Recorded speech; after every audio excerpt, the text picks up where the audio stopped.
From the hot air balloon capital of the world, this is Balloon Fiesta Live, powered by ExxonMobil.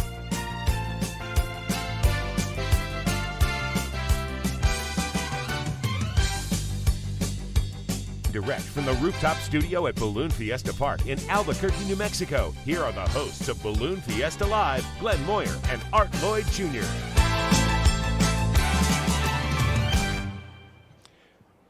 And good morning, ladies and gentlemen, and especially today, boys and girls, to the day 6th of the Albuquerque International Balloon Fiesta, the 49th Albuquerque International Balloon Fiesta. It is Kids Day. You're watching Balloon Fiesta Live, powered by ExxonMobil. I'm Glen Moyer, and alongside, as always, my cohort in crime and good friend and executive producer of the show. And what other titles can I give you? I get all kinds. But let's just get on to the show. Yeah. Well, thanks. Lloyd Jr., ladies and gentlemen. Good morning, Yeah, my I'm friend. the one that gets rung up on when things happen. There you go.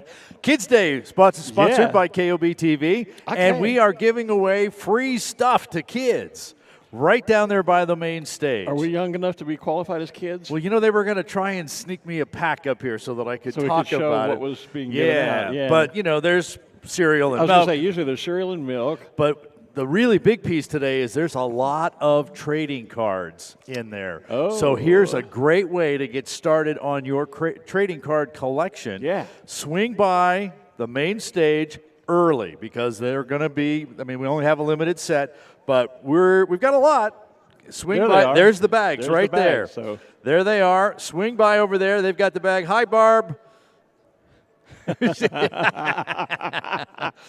they're handing them out. There's the All kids right. getting their bags of goodies. Good morning. Happy Kids Day. Are they talking to me? I think they're more excited about looking to see what's in What's the bag. in the bag there? Yeah, that's a nice looking little bag, too. It is. It is. All right. So good stuff in there, a good collection of trading cards. Of course, all of our pilots, and especially our special shapes, were given trading cards as well. So there's your start of your collection right there Yes. by the main stage. And then as we go through the morning, because it is also Special Shapes Day. That's right. So you want to go by and pick up those cards as well. See if you can collect all 500 cards. Well, and then the great thing to do with it, as long as you do it safely, of course, when the balloons are inflating and standing up, before they do any launching, if you're close enough, you can get over to your favorite balloon with your trading card and reach out and ask the pilot if they'll autograph it for you. That would Make be a it great extra deal. Special. There's There's go. what goes inside. So there's a coloring sheet, there's a lollipop, there's breakfast cereal and milk. Oh, some And free stuff, Free too. stuff, too. That you I could see, give Mom. Steve Stucker down there. He's one of the trading cards, obviously. The little thing says, welcome back. So those are actually little packs of trading cards. Yeah. You see they're in the envelopes? I think maybe Steve's, is that maybe like a little fridge magnet or something it looks like? I don't know if he did magnets or if he just did cards. well- He had a brand new card this year. Okay. They're featuring their new helicopter, Chopper 4. Right. So Yeah, I've seen that's some commercials about Chopper 4. Yeah, and Steve's been out here almost as long as we have doing Yes, he has. Balloon Yeah. Fiesta In fact, and his a few live years broadcasts. a few years ago, you and I were interviewed by Steve, or we interviewed him. I don't remember which, but We were on his show. We that what it keep was? asking him to come up here, and he just doesn't. well, He doesn't want the exposure, I guess. I guess. It's, Not sure what it is. doesn't want people seeing him up on the big video board, you know. Yeah. I mean, you and I have two faces for radio. We don't mind being shown on TV. So Well, you know, Steve and I actually started our media. Well, we were both on radio together many, many years ago here in town. Yeah. So that was obviously long before he moved over to TV. And a great guy, great personality, does a great job with yeah, the weather. And he's absolutely. always out here, always interacting with folks. Yeah. So it's, yeah. Well, and he's got that suit of what we would call mail. You know, the chain link they wore back in the medieval days Yes. as armor, and he's got that white lab coat that is now virtually covered in pins. You know, he started out with just a big balloon hat. Right. Well, that took about 30 seconds to get it covered with pins. And now he's got that. I don't know how he walks around with that big old coat on. It must weigh 2 tons. It does. And he starts kind of fresh, I think, every year. He might start with some, but he's always collecting those. Ah, okay. So, yeah, but yeah, he complains about how heavy it is. And the bet. hat on your head. Oh, yeah. You know? It's like, here, let me balance a bowling ball while I walk around. You know. So good morning to Steve Stucker down there. Good morning, Steve, wherever you are down there. And thanks to KOB for helping us out with Kids Day today. Again, kids, you're going to want to wander over to the main stage. Well, don't wander. Take your parents with you. Go over to the main stage. Pick up your breakfast and trading cards and coloring book or papers and all of that great stuff all over there at the main stage. It is Kids Day, sponsored by KOB TV4. Speaking of Kids Day and trading cards, do you have ours loaded? Do we have visual loaded? You know, I was going to do that this morning, and I didn't load it. Maybe, can we come to it on a camera here? I'd have to get one out of my pocket. Well, that's I know, you're trying to lead me to this. I'm trying to lead you there. You're trying to lead me to this here. So let's see how fast I can do this here. Pull one out, and let's see if we can't swing around one of our stage cameras and get a tight shot of it, or maybe we can get it on that one there. I don't think can. Okay, there's the camera. Now zoom in. Yeah, but there's nobody on the camera. Oh well, okay. Okay, camera. We're gonna get it on this one here. See if we can pick this one up over here. We should be able to zoom in since we have a camera operator on camera 3. And they're getting there. Yep. Just having to reposition the tripod and zooming in. So. There's a standard template that all of it. There you go. Look at there. So there's a card you can collect. There you go. And our Balloon Fiesta Live team members should all have these. If they don't, just head down to the south end. We'll have some folks here as well. So you're going to want to get these cards as well for your trading card collection. Balloon Fiesta Live. It tells you how you can watch the show. Very good. After the show is over, and of course. All the hot air you could ever need right there on the card. Absolutely, right there with our 2 little emojis, which I think was rather a unique design idea that you guys came up with. So, I have to credit Jennifer Garcia, who is our pilot coordinator and associate event director. As I was working on what the card might look like, she said, well, why don't you do something with your emoji? And so it was a good idea to make that happen. Yeah, since you're our tech guy and our executive producer, I saw this happening yesterday on our Facebook page, and I know Barb Tomlin posted about it in her group, Balloon Talk on Facebook. Somebody is scamming our feed and posting an illegitimate link. Oh, yeah, I did see her post about that. They were doing it all day yesterday, and I see he's back this morning. Whoever MD Rayhan is, he's posting a scam link to facebook.com, watch Albuquerque International Balloon Fiesta Live. Not us. It is not us. It is not us. Do not use that link. Look for the official link and go from there. Don't go off on those others. And whoever you are, Mr. Rayhan, please stop. We'll block it later now that we've been made aware of it, obviously. Well, the good news is more and more people are watching. The bad news, when that happens, other people scam and try to take advantage of the audience that we have. That's true. I hesitate to even talk about it because it kind of gives some credit to it. I noticed somebody posted a comment to one of our Balloon Fiesta Live shows the other day saying, hey, check out this really great video of Balloon Fiesta. And so, of course, it takes you to their page where it's covered with subscribe and like and thumbs up and all that kind of stuff, which I try and avoid doing with our stuff. I just want to put a good product out and let everybody enjoy it. Yeah, exactly. And the only reason I bring it up now is so that our audience that are viewing it are aware of it and don't use that link. Don't use that. Please don't share it on because it is not us. It is not approved. It is literally just somebody tried to scam it. And whoever you are, Mr. Rayhan, just go the you-know-what away. We don't need people like you doing things like that on our feeds and in our chat rooms because we have a very loyal audience all around the world who love chatting with us now. It's being posted under a second name, Asan Habib. So whoever it is, just go away. Okay. So we do have Dawn Patrol balloons standing up this morning. We do. And I guess if I turn my radio on, we'd be able to hear what they're doing. And again, this morning, they are doing a little bit of a show down there. This is not the official sponsored Dawn Patrol show, which we do on the weekends and on midweek Mass Ascension, which was yesterday.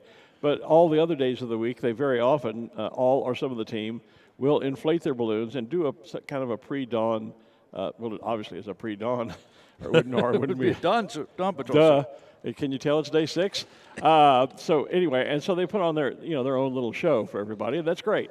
But it's not our sponsored, organized program where you and I get involved. But we're glad to see the team up inflated, and we'll see if they launch here shortly because we're expecting a really nice day.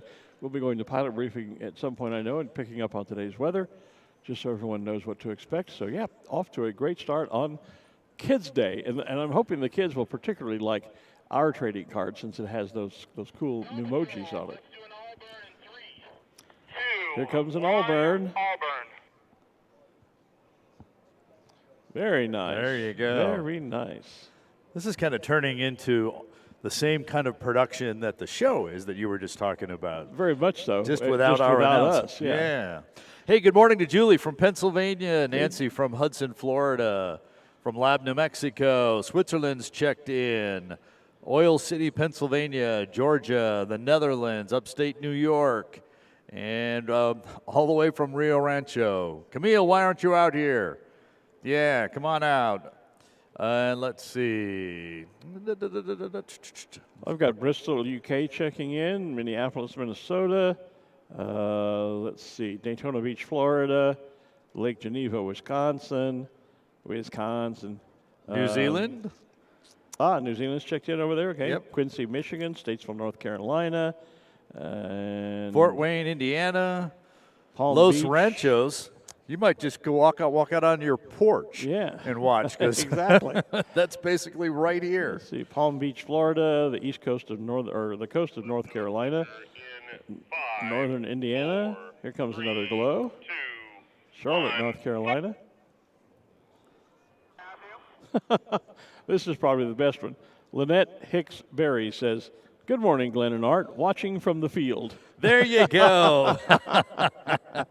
And you can do that. Even if you can obviously watch it on the big video wall down there, but as you're walking around, you could get onto Facebook or YouTube on your phone. Or the Balloon Fiesta app. Or the Balloon Fiesta app. Yeah, that's right. that's got it too. There's a tab. So you can, even though you're walking around out on the field, you can still check in and watch us online. Lots of ways to keep tabs on what's happening here. Absolutely. I've always told folks as they talk about, well, how does watching Balloon Fiesta live compare to actually being there? Well, you really get the full experience being here. I tell folks, if you can't be here, then definitely watch us. And if you can be here, go home and watch us after you get home, because you're going to see things that you missed. We have 6 camera angles. 2 of them are mobile and are able to go anywhere around the field and up in balloons. Yep. You're going to get shots and video and scenes and information that you will not get right here on the field, just because there's so much going on. Like I said, we've got 6 sets of eyes going on. You've got your one. So come out, see us here at Balloon Fiesta Park, and then afterwards go home and see all the other pieces. They do a whole lot shorter countdowns than we do, too, on these Dawn Patrol glows and shows. I'm just trying to capture a picture where you can see the balloons in the distance, see the close-up of them on our monitor, and then, of course, our stage lights. And I just realized, I have not taken a single photograph this year until just now. So there you go, which is unusual. More Florida, Kansas City, Missouri, Dallas, Texas, the United Kingdom, Boise, Idaho's looking forward to seeing Monty, the black sheep, today. Oh, yeah, that's right. They should be here today. Virginia's checking in. Mississippi, Delta. Fort Worth, Texas. Charleston, South Carolina. All right. Yes. Looking forward to attending next year and hope to be a newly minted pilot by then. Well, good luck on that. Yeah. Stockton, California. So we're about to get to the weather segment of our pilot's briefing, so let's cut over there and see what we can expect by weather. North and west, we have a trough of low pressure building across the western half of the United States. So that's going to be our next weather maker, but it's really not going to impact us too much, at least through the morning hours today. So looking generally at the large-scale observations, and I'll just read the observations here locally. At Double Eagle, the current temperature is 48 degrees, dew point of 43, relative humidity 81%. The barometric pressure is 30.22 inches of mercury, and there's a light wind out of the west, 270 at 3 knots. Over at Sunport, the temperature is 55 degrees, dew point of 46, relative humidity 72%. The barometric pressure is 30.20 inches of mercury, and they're reporting a calm wind. The expectations for this morning at Sunport is 150 at 6 knots with visibility greater than 6 miles, broken 25,000 feet. And that carries through the morning hours. And also over at Double Eagle, they're forecasting a northwest wind, 300 at 6 knots, visibility greater than 6 miles, few 7,000 feet, and broken 25,000 feet. So really the expectation for this morning is that we're going to have a light drainage in the near surface layer. And you can see that on the profiler here. So we've got these light winds out of the north, and then you're going to have a northwest aloft. I mentioned that low area of low pressure building to our north and west, and what that's going to do over time is it's going to shift these winds aloft. So anything about over 2,000 feet AGL is going to become more westerly with time, and I expect that to happen during the flight window today. So you'll have the north and you'll have the westerly aloft. So it's actually giving you a little bit more steerage as the morning goes on. With that said, I'm expecting that we haven't seen a real strong drainage this morning. So given that that hasn't really developed yet, the expectation is that the near surface layer winds will remain light. And like I said, with that west to northwest flow aloft, we're going to keep, it will be a left instead of a right. So that might kind of mess with, especially with the competitive pilots that are aiming for that blade of grass in the middle of the field. When you're getting that focused on trying, it's going to be reversed from normal. So it's, like I said, it's a left aloft instead of a right for this morning. So Rob did run a pie ball, and that one we didn't burst. For those that saw the balloon burst earlier. So here is the pie ball information that we ran an hour ago. At 100 feet, winds 040 at 3 knots. At 500 feet, it was 010 at 2 knots. So that's that light wind in the near surface layer. 900 feet, it goes out of the northwest, so 310 at 6 knots. At 1,300 feet is 320 at 7 knots. 1,500 feet is 310 at 5 knots. 2,000 feet is 320 at 5 knots. 2,500 feet is 310 at 8 knots. 3,000 feet is 300 at 11 knots. And then we'll go up to 3,500 feet, and that was 300 at 12 knots. So that's basically what we're expecting for this morning. My weather helper this morning, we're actually fortunate enough to have the world's youngest solo pilot launching the pie ball this morning. JT Head is in the back here. So launch directors in the area, do I have permission? Can you give JT permission to launch the balloon?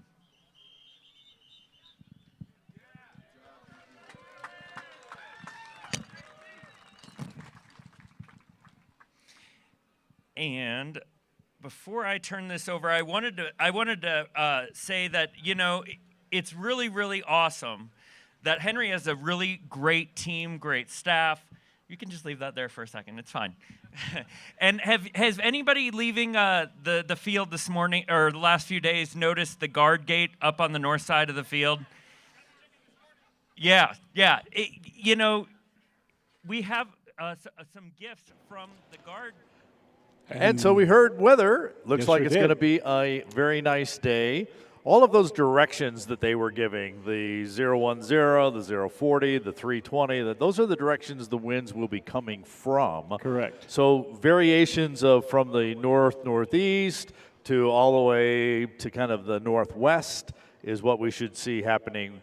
At least that's what was happening on the latest reading. When he talked about sending a balloon up, they fill one with helium, and they have the little marker you saw, the JT Head's name? Yeah. JT Head let it go there. And it has the little light sticks on the bottom so you can track it in the darkness. And they track it with a theodolite, and so Right. they're figuring out, they know how much lift is in that balloon, so how fast is it going to rise, and they track it, and where is it going, and they mark the directions, and that's how we get those readings. Speaking of theodolites, the Balloon Federation of America is coming out with a brand new app that is a theodolite that pilots can use on their smartphones Oh, nice. to read pie balls with. The Android version is up and running, and I think it's out or will be very soon, and they're still working to improve and confirm the Apple version, the iOS version. Right. But keep an eye out from the Balloon Federation of America for more news about that. pilots, I think, are going to really find that useful to have a theodolite app in their phone that they could use when they're out in the field flying. And of course, all of that information is important for either A, planning your flight into where your potential landing zone might be, or in this morning's case, since we'll be doing competition later today, the pilots are going to be going out and flying in. Those weather directions are giving them some clue as to where they might want to go to search for the best launch site, so they can then ride a specific wind level back into the field. Yeah, the only problem with that is that was the winds a few minutes ago, and an hour from now it'll change. Yes, exactly. It will. So that's where will. having the theodolite on your phone it would be very helpful. Well, because each of the competitive pilots, most of them anyway, that will go out and fly in, they will do the same thing. They'll go out and find a potential launch site based on the wind information they have. Then they'll launch their own balloon, which we call a pieball or a pilot balloon, and they'll launch it and read it with their own equipment in order to make a final decision: are we in the right spot or not? Right. It was one of the great fun things to do on a fly-in type task like this. If you can stand on just the right street corner and watch the balloon trucks go back and forth, and you'll see. Should I be left of the street? Should I be right of the street? You'll see. I mean, I've done it. You'll see trucks drive by. They'll head down the road in one direction, and a couple of minutes later, here they come going back the other way.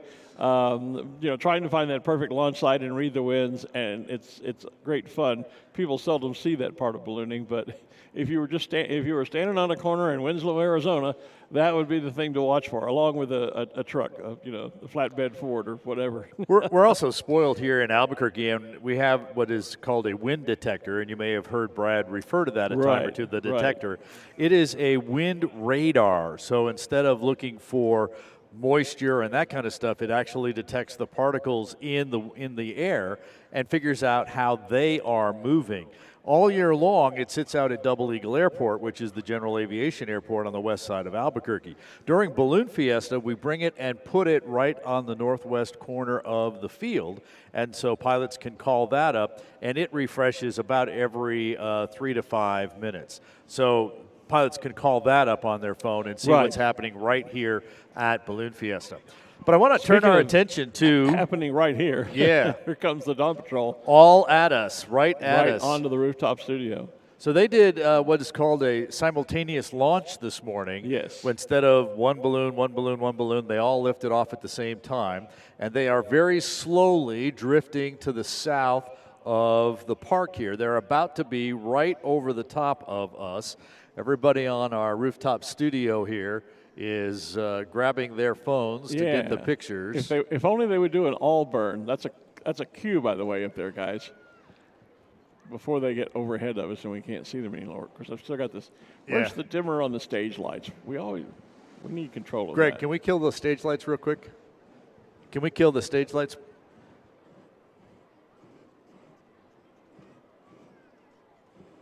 Now, if somebody just cues them to an all burn. Hey, Dawn Patrol show. Dawn Patrol, can we get an all burn in 3, 2, 1? All burn.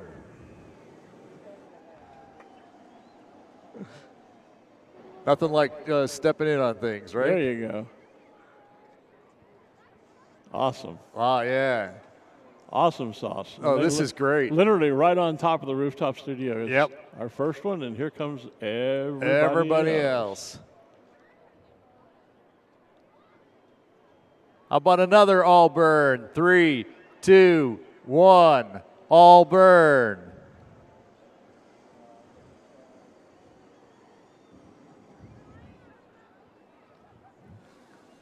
Thanks, guys, for letting us call the show for you.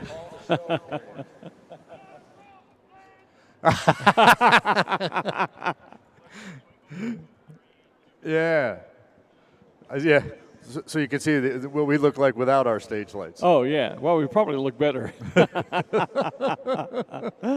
I was busy looking at pictures, not looking at the monitor. Oh, I got a couple of good ones here with my trusty iPhone. There you go. I don't have the brand new 13 Pro yet. So. What a great show you guys are doing this morning. Yeah, Thank you much for flying over the top of the rooftop studio. What an awesome start to Kids Day today for the kids to come out and see that. What a great, I might take another couple of pictures while I'm here. Yeah, this is definitely the day to get them. As long as they're hanging out right above us. Nice and slow. Michael Scott.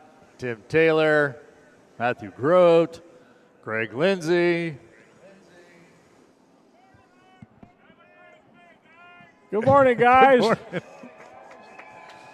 How about that? All right. Perfect.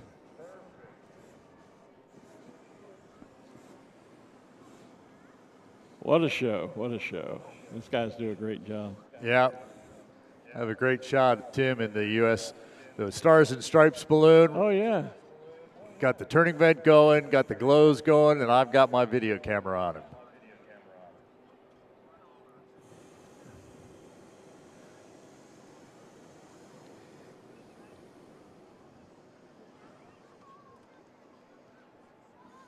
Oh, wow. That's awesome. You know, the Team Fast Tracks jumps that flag that they call 5,000 square feet of freedom. Wonder how many square feet Tim's balloon is. We know how many cubic feet volume it is, but I was wondering about the. Oh yeah, that's a nice shot. I got a good lucky one. Oh, that's an even better one. All right, thank you, Tim.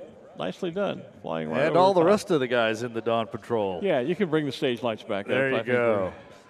We're finished being self-indulgent here. We've got to get our pictures too. That's right. We're spectators just like everybody else. We just get to talk about it as it's happening. Well, that's all. and we have the best seat in the house too. So. And we bring it to you on Balloon Fiesta Live, powered by ExxonMobil. Really glad to have ExxonMobil along this year as well. Well, speaking of which, today, you know, after we get done today, it's today's laundry day, and today's fill up the car day, along with being Kids Day. So one of my tasks when I leave. Wednesday was supposed to be laundry day. No, Wednesday wash day. Tuesday was when I did my first load on Tuesday, and now to get through the weekend, I've got a second load today. But the other more important task is I need to when we get done here, I'll leave the field and go find an ExxonMobil station and fill up my lovely new vehicle, because I'm running on empty or very near to it. I might not make it back out this afternoon if I don't make a stop for some petrol between now and then. So I'll head off to find one of our sponsors' stations and fill it up with ExxonMobil gasoline, or petrol as they say overseas. Someone says that they love the fact that we were taking photos of the Dawn Patrol. The answer is you can never have enough balloon photos. Now that's true. That's very true. Yep, you can't. Yep. What a great start to Kids Day. What a great start to Kids Day. Lots of conversations about pie balls and how to get those wind measurements, etc., going on our YouTube channel. Yeah, same thing on Facebook. Someone was asking, you know, what do the winds level have to be to cancel? And honestly, I don't recall. So Balloon Fiesta gets a waiver from the Federal Aviation Administration, mostly to say that we can fly at lower than normally regulated altitudes. Altitudes, right. Normally, we have to be 1,000 feet above a congested area. Congested area, which by FAA standards is pretty much a field with 2 people standing in it. So we have a waiver to be able to fly much lower than that within it's about a 25-mile range. Okay. It's kind of measured. Our TFR is what, 4 miles? The TFR, which is the temporary flight restriction, which means no one can fly in that area, is 4 miles from the center of the field. Okay. The waiver area actually goes out 25 miles from the VOR, so now we're going to get really technical. And it's not even a full circle coming around from there. It's very detailed out as to where that waiver is in effect. But part of the conditions of the waiver is that if the surface winds go above 10 knots, then we need to be stopping the launches and not be doing things along those lines. Which is what happened to competition on Monday morning. The winds got too brisk. A little after 9 o'clock, the scoring window was open until 9:45, but a little after 9 o'clock, the winds did get to 10 to 12 miles per hour, 10 knots or better, and that's when we had to cancel the competition. And that was the reason,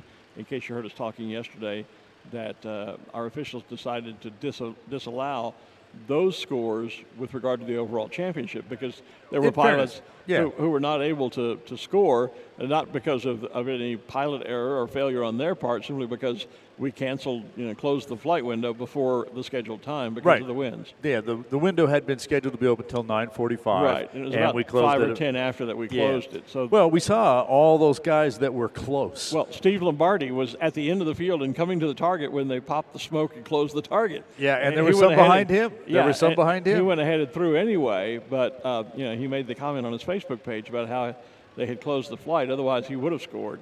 And so for that reason, they decided to just simply wipe the slate clean and start the overall competition over on Tuesday, which was the day that you were getting belted by baggies being thrown. We had, hundreds of scores that day, so a much better start. There are about 220 of our pilots that are actually participating in the competition this year, and more than half of them have scored on Tuesday. Wow. On either the X or on the Gordon Bennett Memorial. Right. I was actually looking through the scores last night.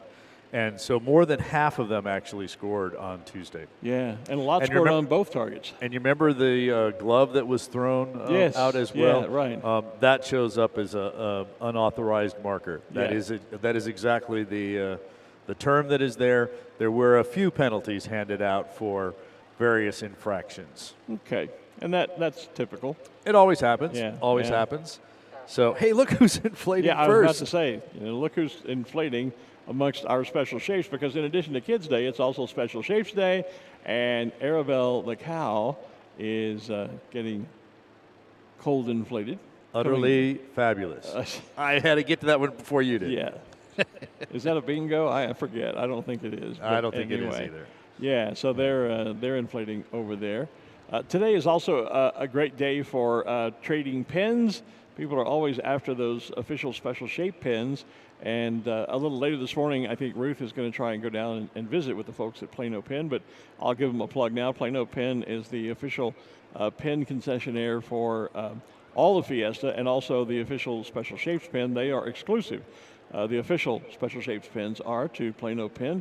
You can tell they're official because if you look on the back, it'll have the AIBF stamp on the back of the pin, and they have they have an inventory, I should say, of special shape pins for each special shape that is here this year. Yes. And so that's the only place. If you want to buy the official special shape pin, Plano Pin is the only place you could do it. And they're down on the north end of the field, right next, I think, or very near to our other, Balloon Fiesta official merchandise tent. Which is a good time. You talked about that stamp on the back. There's lots of pins. Balloon Fiesta produces probably close to 100 different pins every year, have for a number of years. But lots of other people produce pins as well. So you start getting into what are the official pins and what are not the official pins.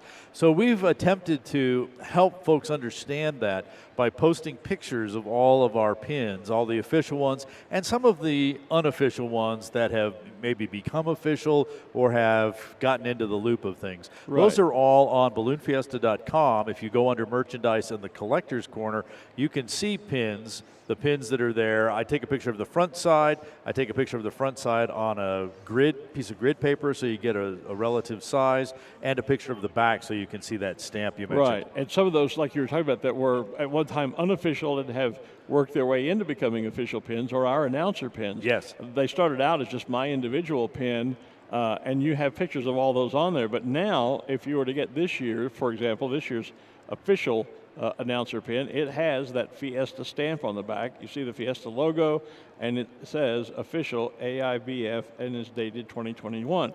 So there are other pin vendors on the field. They may have special shapes pins, but if you want the official special shape pin, the one that's approved by Fiesta and the pilots, because they are provided 50 pins each as a part of a deal they have with Balloon Fiesta, then the only place that you can get it, the only place, they are exclusive to Plano Pin Company. And so thank you to Diane Carlson for that. And hopefully we'll get, Ruth will get to visit with Diane a little bit later this morning and tell us a little more about that. In the meantime, hi, Diane. Yeah, Glad good morning, you're here. Diane. Thanks for our announcer pins. Speaking of official pins, you and I have our very own official announcer pins, and unlike past years, there is not a third version for sale. You have a red one, I have a blue one. Right. Those are our two sort of distinguishing colors. And in past years, sometimes we've had like a purple or a yellow or other color that was available for sale. This year, there are none available for sale. The only way to get the official announcer pin is to find you or I. That's it. Yeah. Yep. My wife does carry some of mine, so. Well, yeah. I left some of mine at home with Ranger, but he's not here. So, so the folks in Bingo. Louisiana are getting them from Ranger. Yeah. You know, and we also have, of course, the official Balloon Fiesta live pin, and all of our team members, our cameramen, our production crew, they all have a supply of those, as well as us. So you can get the official Balloon Fiesta live pin, and if you want to complete the set with the 2 announcer pins, you got to come find us.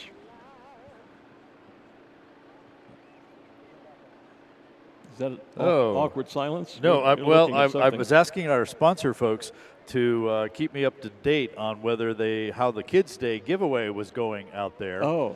And I was about to just send a bunch of folks that way, and then I thought, here's the text that says maybe they're out already? No, but we're not. They still have a bunch of stuff left. So kids, if you have not picked up your breakfast, milk and cereal, as well as your goodie bag with trading cards. I saw in that one display they showed us, it was Cinnamon Toast Crunch, and that's one of my personal favorite. Oh, cereals. Man, are you going to go down there and get one? Well, no, actually, we've had breakfast. Thank you to our crack stage team and the folks downstairs in Sponsor Hospitality. But, maybe a snack for later. Well, there you go. Hey, Pauline Baker is watching from the Emerald Isle, a good friend of ours. We miss you, Pauline. Wish you and Malcolm were here. And by the way, speaking of Malcolm, we've talked earlier this week, well, I guess both are true. We've spoken a few days ago about Mike and Betty Bowen's balloon, Betty's Baby Grand, the balloon that has the piano keyboard around the bottom and the notes above staff. Yeah, we figured out what the music is. What is it? Malcolm White told me, and then I confirmed it with Mike Bowens yesterday. It is the song "Yesterday" by the Beatles. Ah. And if you look at it, you and I can both read. You can see "Yesterday, all my troubles went so far." So yeah.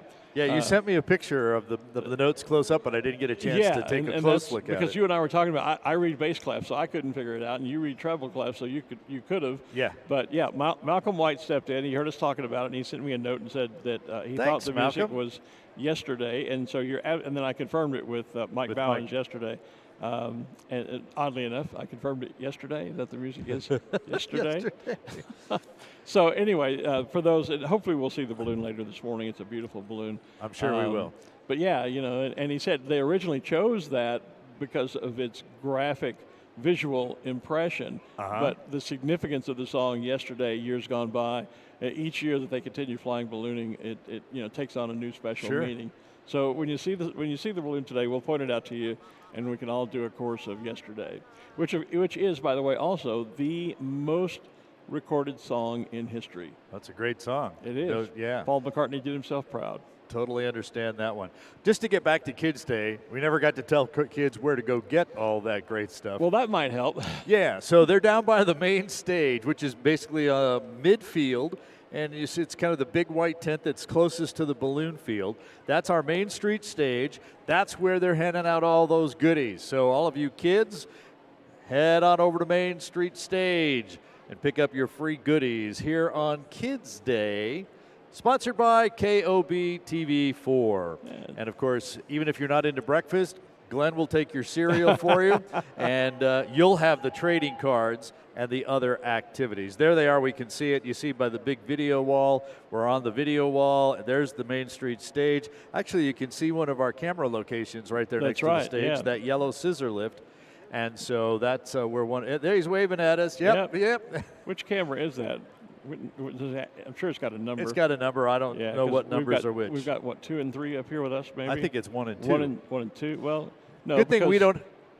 Because Steven said camera 3 was spinning around to get the close-up So maybe of the it is trading one. card. I don't know. Who knows? As long as really they matter. know what cameras they are and they get the shots, which they do. Indeed. Yes. Lisa Kempner is watching from Lindstrand Balloons. Hi, Lisa. Good morning from Belgium. Let's see. Jesse Chavez, buenos dias, all y'all from Poolville, Texas. Could y'all recite the balloonist prayer? We can, Jesse, but I would encourage you to tune in Sunday morning because that's the way we always sign off Balloon Fiesta Live for each year is by reciting the balloonist prayer. So we'll be doing that, but we kind of save that as a special sign-off to the end of each year here at Fiesta. Ina Vanderkratz, of course, always watching from over in Holland. Just checking through here. Someone says Oregon hello to is Pauline. checked in. Yeah, Canada has said hello this morning. San Antonio, Texas. All right. Someone wishes they were here, but they're not here because they're not anywhere near New Mexico. Yeah, Lubbock, Texas. Melbourne, Australia. Very nice, very nice. Oh, Barb Tomlin's watching the YouTube channel as well. Good morning, Oh, Barb. good morning, Barb. Thanks for all the shares and shout-outs. Yeah, Barb used to be out here in Albuquerque and worked with Fiesta and also with the BFA on our website, and she runs a Balloon Fiesta, a Facebook group called Balloon Talk, where balloon enthusiasts and pilots and crew gather all the time to share information. So, hello, Barb. Here's an interesting comment. The event started before my mom was even born, because my mom was born in '87 and the event started in '72. Yeah. There you go. We are definitely a few generations down the line now. Absolutely. Bruce Livornia, a balloon pilot in Texas, is watching. Good morning from Connecticut. Menominee, Wisconsin. I'm probably murdering that. My apologies. Topeka, Kansas. Yeah, people from all around are dialing in, and that's what we're here for. If you can't be at Fiesta, then you can join us, and it's the next best thing to being here, perhaps. I get to fill. Okay. Well, let's see. Annette Alberts has checked in from the Netherlands, Quebec City, in Canada, obviously. So, yeah, again, our international audience is growing all the time. We are nearing time for the launch of our Balloon of the Day and the official start of the day 6th at the Albuquerque International Balloon Fiesta, the 49th. Next year, of course, is going to be the big year, and hopefully you're already making plans to be here for our 50th celebration.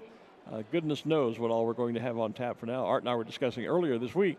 There's already been a number of discussions about what do we bring back from the very early days, back in the 70s and 80s. Things like the toga party, the parade through town, the tumbleweed drops, all of those crazy things that have been a part of Fiesta's past.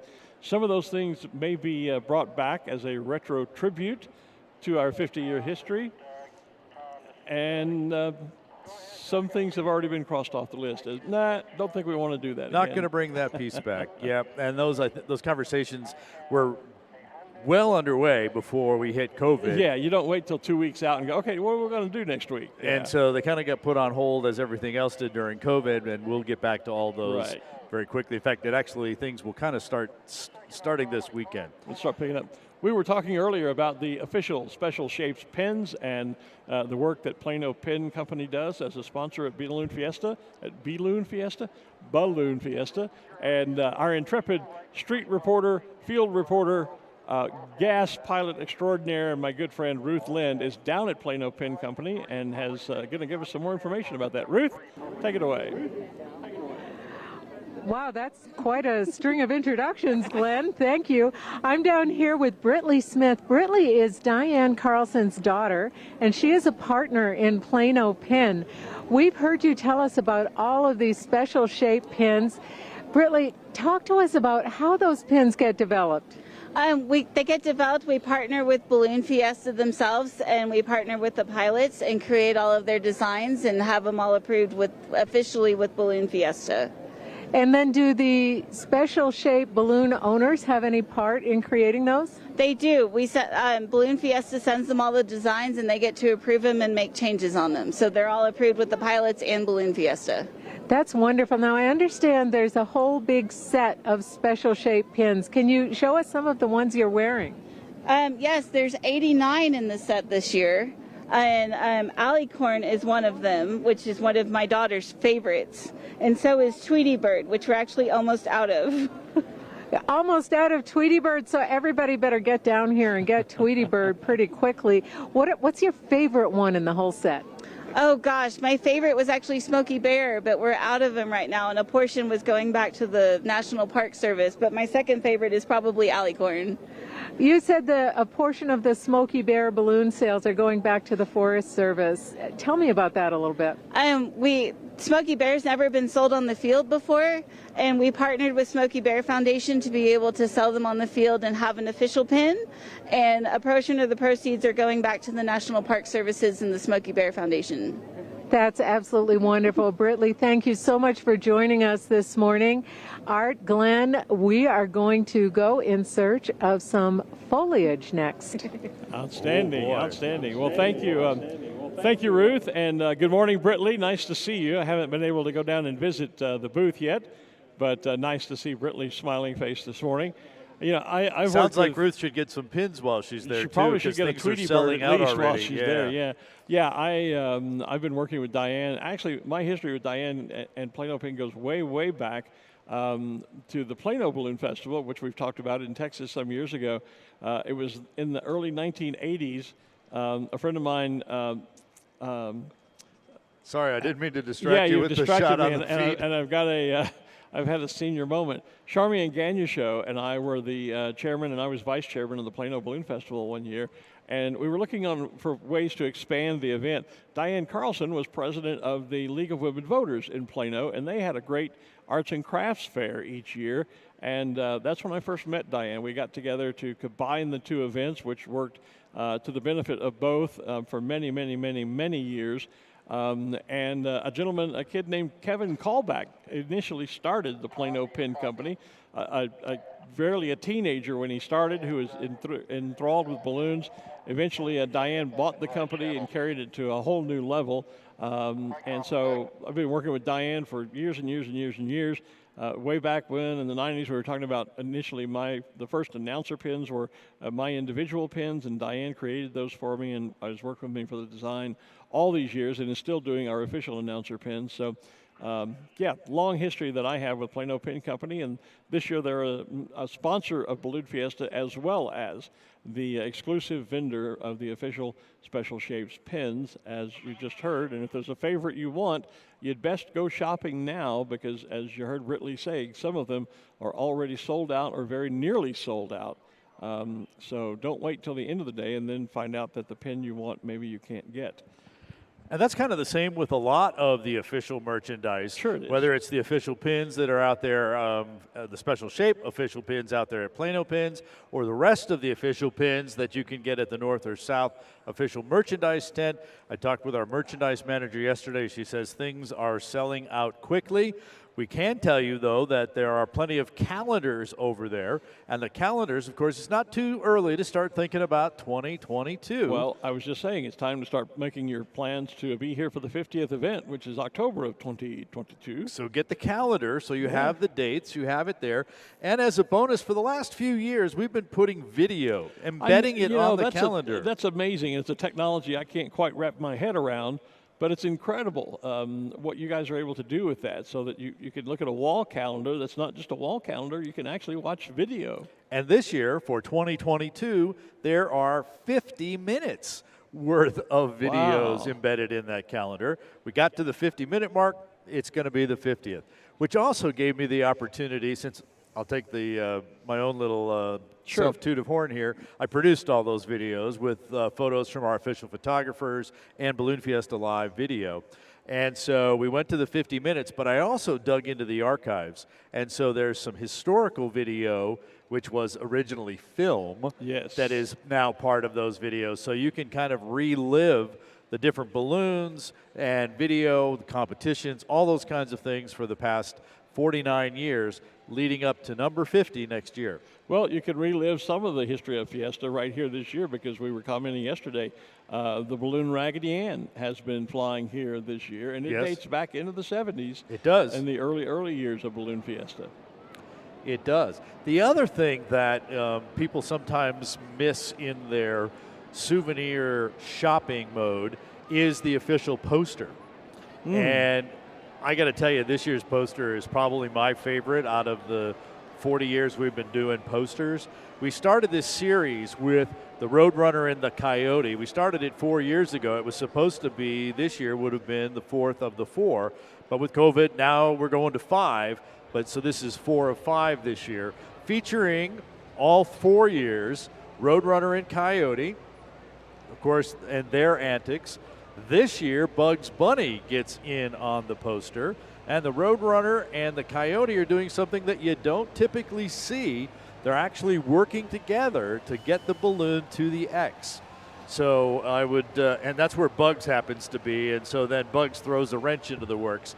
And so you're going to want to check out the new poster for this year.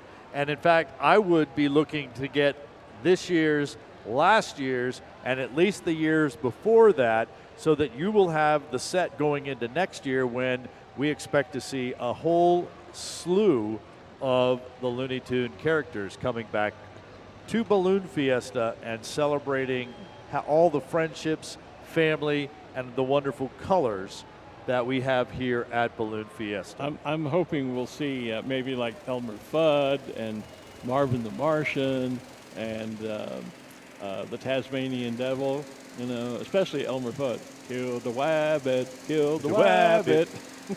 Well, I've been in on some early discussions about, and I got a chance to talk to the poster artist. He doesn't have it fully done, but he's certainly got a number of ideas. Right, yeah. And we are talking about how to bring all of those characters in, not only on the poster, but in some other ways as well. So I predict, click, click, click, click, click, that you'll see some of those guys next year. Okay. Well, you know, there were for a number of years we worked with the Chuck Jones design studio here, the gentleman whose draws created those characters, and that we used to have chase flags that featured many of them. And I was going through some memorabilia that day because I had saved some of those chase flags, and unfortunately the fabric of the flag, and then it was like, I don't know if it was silk screened on or how it was printed, but I had them folded, and when I opened it up, it's pulled a lot of the artwork, and so I was really disappointed because I was saving, I still have a couple of those, but one in particular, I found that by folding it and storing it, I actually damaged it, and I was quite disappointed about that. Because well, we're still working with the Chuck Jones Gallery. Yes. Okay. And working with his grandson. Okay. And, of course, with Warner Brothers for the rights to be able to use those. Sure. And Daniel Killen, who is the poster artist, works through Chuck Jones' studio as well. Okay. So we still have that connection. Outstanding. Yeah, well, it was just kind of one of those bittersweet moments when I came across one of those flags and opened it up and realized folding it had actually damaged it. So I have some of those early flags still as well. Yeah. Now I don't want to open them. Yeah, be careful. Be careful in unfolding them. Yeah. We just heard from our launch and safety officials that the green flag is up. No doubt that was going to go up, but now it is officially up. Right. And so Creamland is standing up. That is, of course, Arabelle the cow. So would that suggest that maybe they're the balloon of the day? They might be. You know, because usually the balloon of the day is usually the first one up around the main stage. And certainly, look at that shot. That is an utterly incredible picture. Even Arabelle watches Balloon Fiesta live. Indeed. Well, of course, the Arabelle sponsored by Creamland. Creamland providing the milk for our Kids Day packs to go with that Cinnamon Crunch cereal that you have. Right.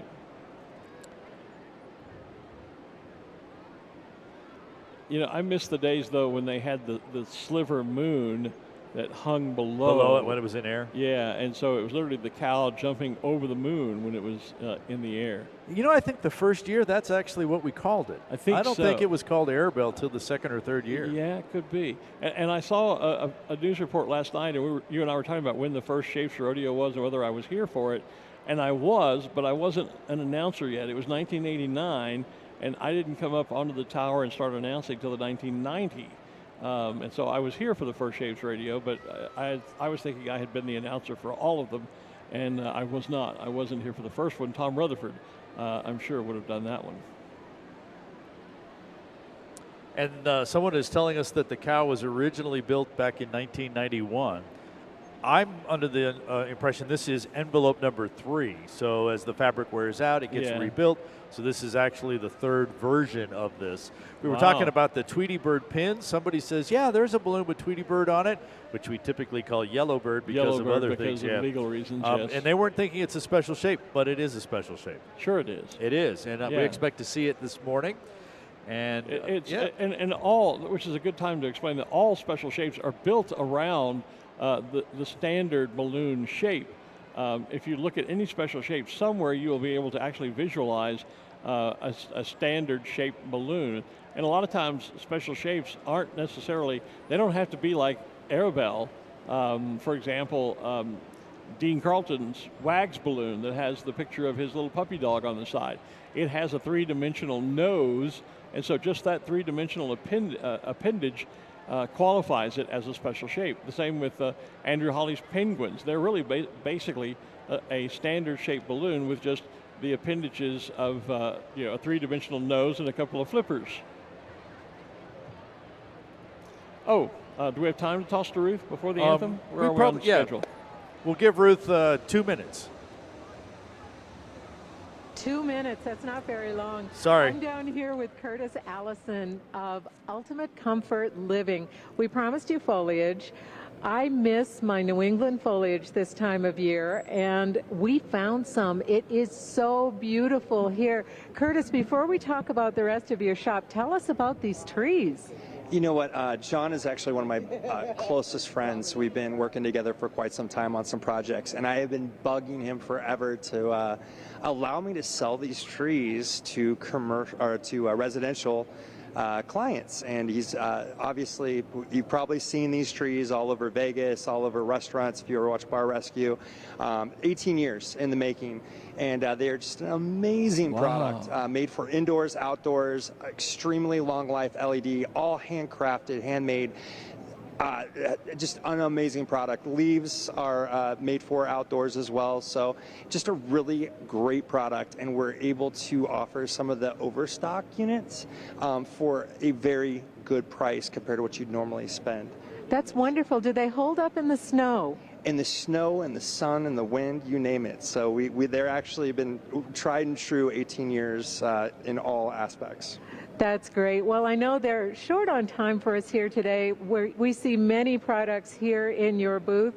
I do want to call attention to your awesome jacket there. You're wearing the right jacket. So from Maine and New Hampshire and everyone here on the field, thank you so much for being with us today, Curtis. Thank you so much. It's so nice to meet you guys. Come out and see it. If you guys are not used to this early morning, we've got some beds in the back, some swings. Come take a nap. Nice hot cup of coffee. We're here all week long. Come see us here at Ultimate Comfort. Thank you so much. That's perfect. Back to you guys up on the stage. Thanks, Ruth and Curtis. And I may have just found my must-have souvenir for the year. I think so. That aspen tree we saw a bit of there with the golden, gosh, that's beautiful. I guess I'm going to have to make it to Main Street after all and do some shopping. That would definitely be the time. That's definitely one of the newer, more unique items to see out here. Literally one of the most, if not the most unique item I think I've seen in all my years here at Fiesta. Boy, look at the sky. My gosh. Yes. The sun's coming up. Look at the pink in the clouds. And the orange. Whoa, and the orange. What a beautiful day it's going to be. Just awesome. Yeah, just a little bit of clouds out to the north to provide that color. Yeah, well, and if you look right over the top of our backdrop here, you'll see more where the sun's reflecting off that high layer of clouds. So we're looking at our Exxon Mobil balloon, Krista McLean, putting some heat in there to be able to stand the balloon up. He's over on the southwest corner, right in front of Gondola Club this morning. Oh, there he is. I was looking around. Where is he? Because normally he's right in front of us. Well, they shifted everybody for their launch sites today because the Shapes are going to be down the east side of the field in rows 1, 2, and 3 so that they can stay standing during the competition, which will be more in the middle of the field. Yeah, that makes sense. So there are actually, a balloon could have been assigned to as many as 7 different launch sites. My goodness. Throughout the week. If they participated in every glow and obviously every flight, they could have been on 7 different launch sites throughout the week. That's like having to remember a password almost. We printed it on their pilot badge so they could look down to it. Yeah. Now, where am I supposed to be today? Yeah, it's Tuesday. If it's Tuesday, this must be Belgium. Is that how it works? That's the deal. All these tables we're seeing on the video, that's our sponsor hospitality area. right down below us, and you see they have a great view looking right out into the balloon field. Very similar view from the Gondola Club. Yeah. They're just over on the other edge, but they're right up against it as well. I saw the comment earlier. Somebody commented on our Facebook group that they're watching from the Gondola Club. I forget the names. Oh, yeah? My apologies, but yeah, they're watching the feed over there. And trust me, that camera shot does not do the color of the sky justice right now. It's a much brighter, much richer pinkish orange. Just, wow, what a sunrise. I think that's the most beautiful sunrise we've had all week long.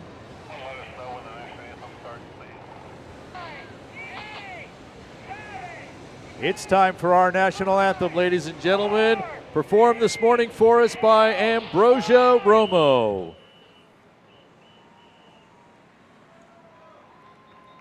Oh, say, can you see by the dawn's early light what so proudly we hailed at the twilight's last gleaming, whose broad stripes and bright stars through the perilous fight o'er the ramparts we watched were so gallantly streaming, and the rockets' red glare, the bombs bursting in air, gave proof through the night that our flag was still there.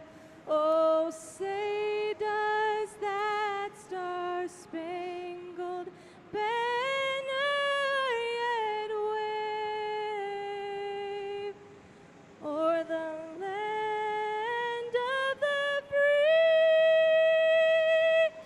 and the home of the brave? All right, and Arabelle the cow from Creamland Dairies goes airborne carrying the American flag. And I don't know, Mark, Art, I kind of like seeing the flag underneath the cow as much as the old-fashioned sliver moon, yeah. I can't remember Arabelle ever being our balloon of the day. I can't either. I think Isn't that might be a great? first. I don't ever remember Arabelle being the balloon of the day and flying out with the flag, but what a way to start Special Shapes Day. It's all the more appropriate, and Kids Day. Just amazing. It is. What a great way to start the day. Absolutely. And the sunrise is just killing it. Just killing it It today. is. So, yeah, another Chamber of Commerce Day, or as some of us like to say, ho-hum, just another day in paradise. Yeah. Just another day in the land of enchantment. My goodness. Wow. What a great morning. We could go home now and be satisfied. Oh, yeah. Just, You know? okay, that's it. We'll come back next year. Actually, it's kind of interesting. Look at the glow on our interview set here. Yeah. The whole sky. Usually we don't get the sun, but we're getting a reflection off the of it clouds. off the clouds. And that it's now gone from a pinkish orange to a bright yellow, a deep golden yellow. The sunlight off the clouds there above the Sandias. Wow. Sometimes Mother Nature just does it right. This morning is one of those days. Absolutely perfect. We keep checking in with Tristan McLean. He's our ExxonMobil balloon pilot today. Indeed. He is not going to fly our balloon cam today. We're going to keep it on the ground with our special shapes. But he is going to have a special guest with him in the balloon this morning, U.S. Air Force Major General Jeannie Leavitt. She was the Air Force's first female fighter pilot in 1993 and the first woman to command a U.S. Air Force combat fighter wing. She'll be joining Tristan in the basket this morning for a balloon flight, I'm told. That's awesome. I would point out, too, yesterday, last evening, I was watching ABC News, and they did a story where they had one of those, I'm going to forget the name, but there's the group that takes a group of veterans and flies them to Washington, D.C. to visit the memorials and whatnot.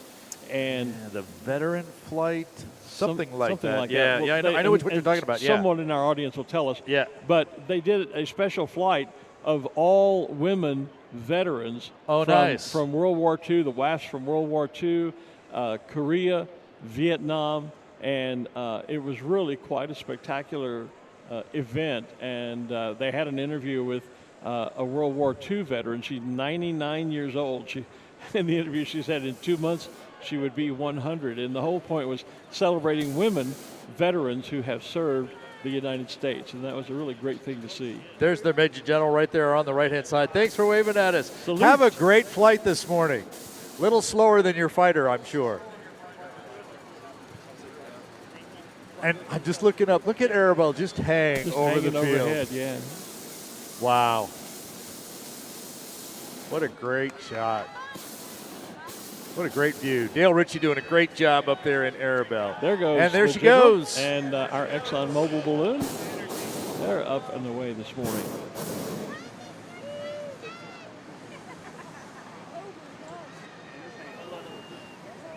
Great shot. I always love looking directly up into the balloon. Yeah. So the basket is centered underneath. I won a photo contest years ago, back in the early 80s. By doing that, took a picture standing on the ground looking straight up as the balloon went over me.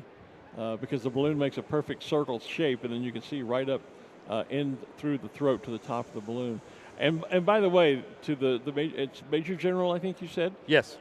Just so you know, negative Ghost Rider, the pattern is full. You may not buzz the tower.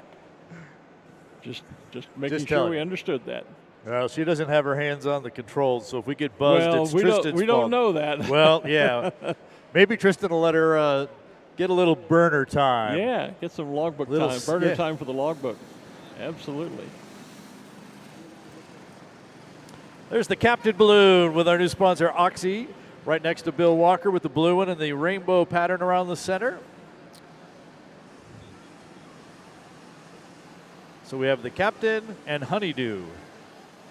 As long as we don't do those together, I guess it's not Captain Honeydew. Okay.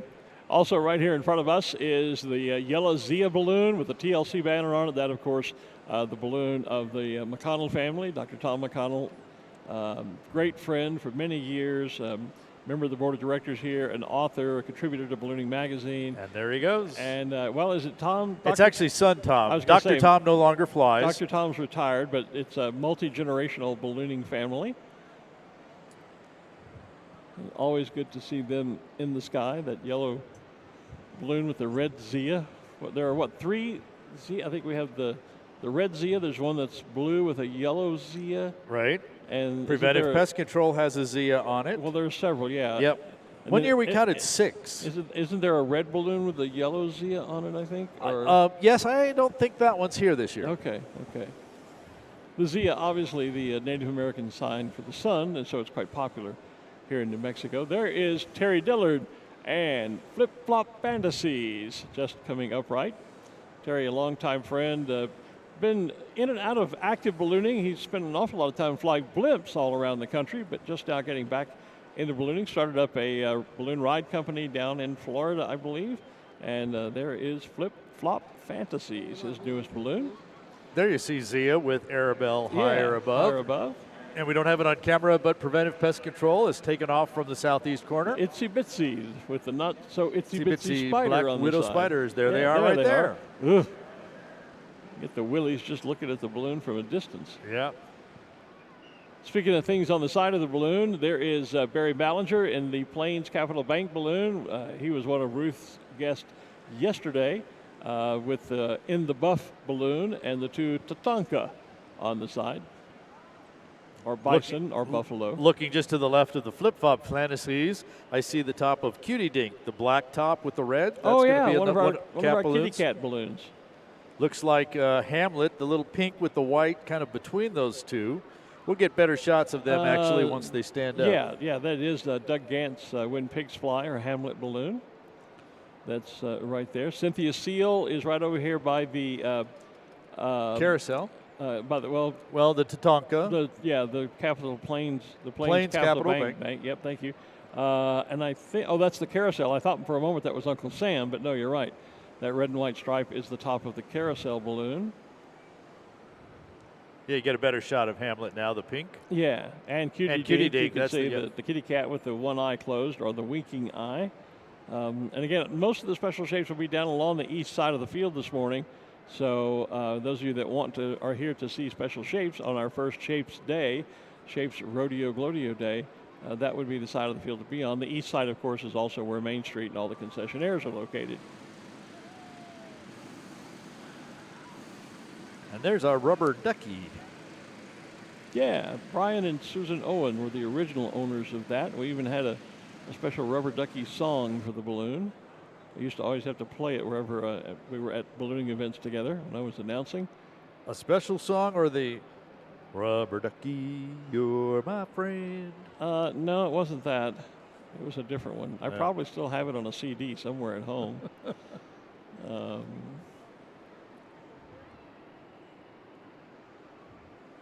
So we've mentioned it being Kids Day here, sponsored by KOB TV4. Kids Day at Balloon Fiesta on this first day of our special shapes. So Ruth has managed to catch up with a couple of kids. Ruth? I am here with Ayan and Ahana, and they are having a day off from school today. Ayan, how many days do you get off from school in a regular year? I don't know. He doesn't know, but you like coming here on your day off? Yes. How many times have you come here, and what's your favorite balloon? My favorite balloon is the penguins. I like the penguins too. How about you, Ahana? What's your favorite? There's actually a lot, honestly. So I'll probably go with the cow because it's the biggest, and he says it's the rarest. It's not really, but it's just really my favorite. What's the first one on It's really big. Watch out. That's great. Yeah, we have a balloon coming right at us here. Watch out. Ahana, where do you go to school? I go to Eisenhower Middle School, and the view there is really nice. It's a really nice school. But you don't mind taking a day off to come to Balloon Fiesta. Actually, it's fall break right now, so there's no school, which is why I came today. Right. Yeah, Thursday and Friday it's our fall break. That's why we came here. But fall break is a really good time. Yeah, Yeah. especially for Balloon Fiesta. Exactly. Well, thank you so much, Ahana and Ayan. You guys are awesome. And Glen and Art, I think we're going to get swallowed up by a balloon, so we're going to send it back to you. Thanks, Ruth. Did you hand out our trading cards? Yeah, be sure and give them a Balloon Fiesta Live trading I card. certainly will.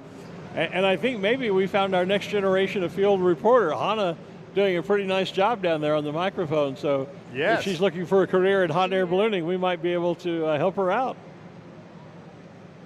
Ruth could use an assistant. Absolutely. So Yep. there is Flip Flop Fantasies has gone airborne. Good morning, Terry. Terry Dillard there in Flip Flop Fantasies. And he's making his way over to the rooftop studio here as he goes airborne this morning. One of the first. Give us another wave, Terry. Oh, yeah, pull the vent first. Fly Yeah. the balloon. There you go. Fly the balloon first. Yeah. Terry and I go way back to the early days of me being involved in the sport back in the early 80s. A number of our ride balloons getting airborne. Here's one of the Rainbow Riders ones with the Arizona sun on it. Rainbow Riders have operations in Phoenix, Scottsdale area, here in Albuquerque, in Colorado Springs, Colorado during most of the year. And that's one of their new ones. There's the fabric that Ruth and Anna were about to get covered up with. Yeah, they were about to get swallowed up by that balloon they were next to there. Cynthia Seal coming upright on the south end of the park here. And let's see, there is Ursa Minor, which is the racing balloon of Dale Wong, who is here from Rancho Cucamonga. Just thought I'd jump in on that bingo. Yeah, well, you know, On that you bingo card learn one. fast.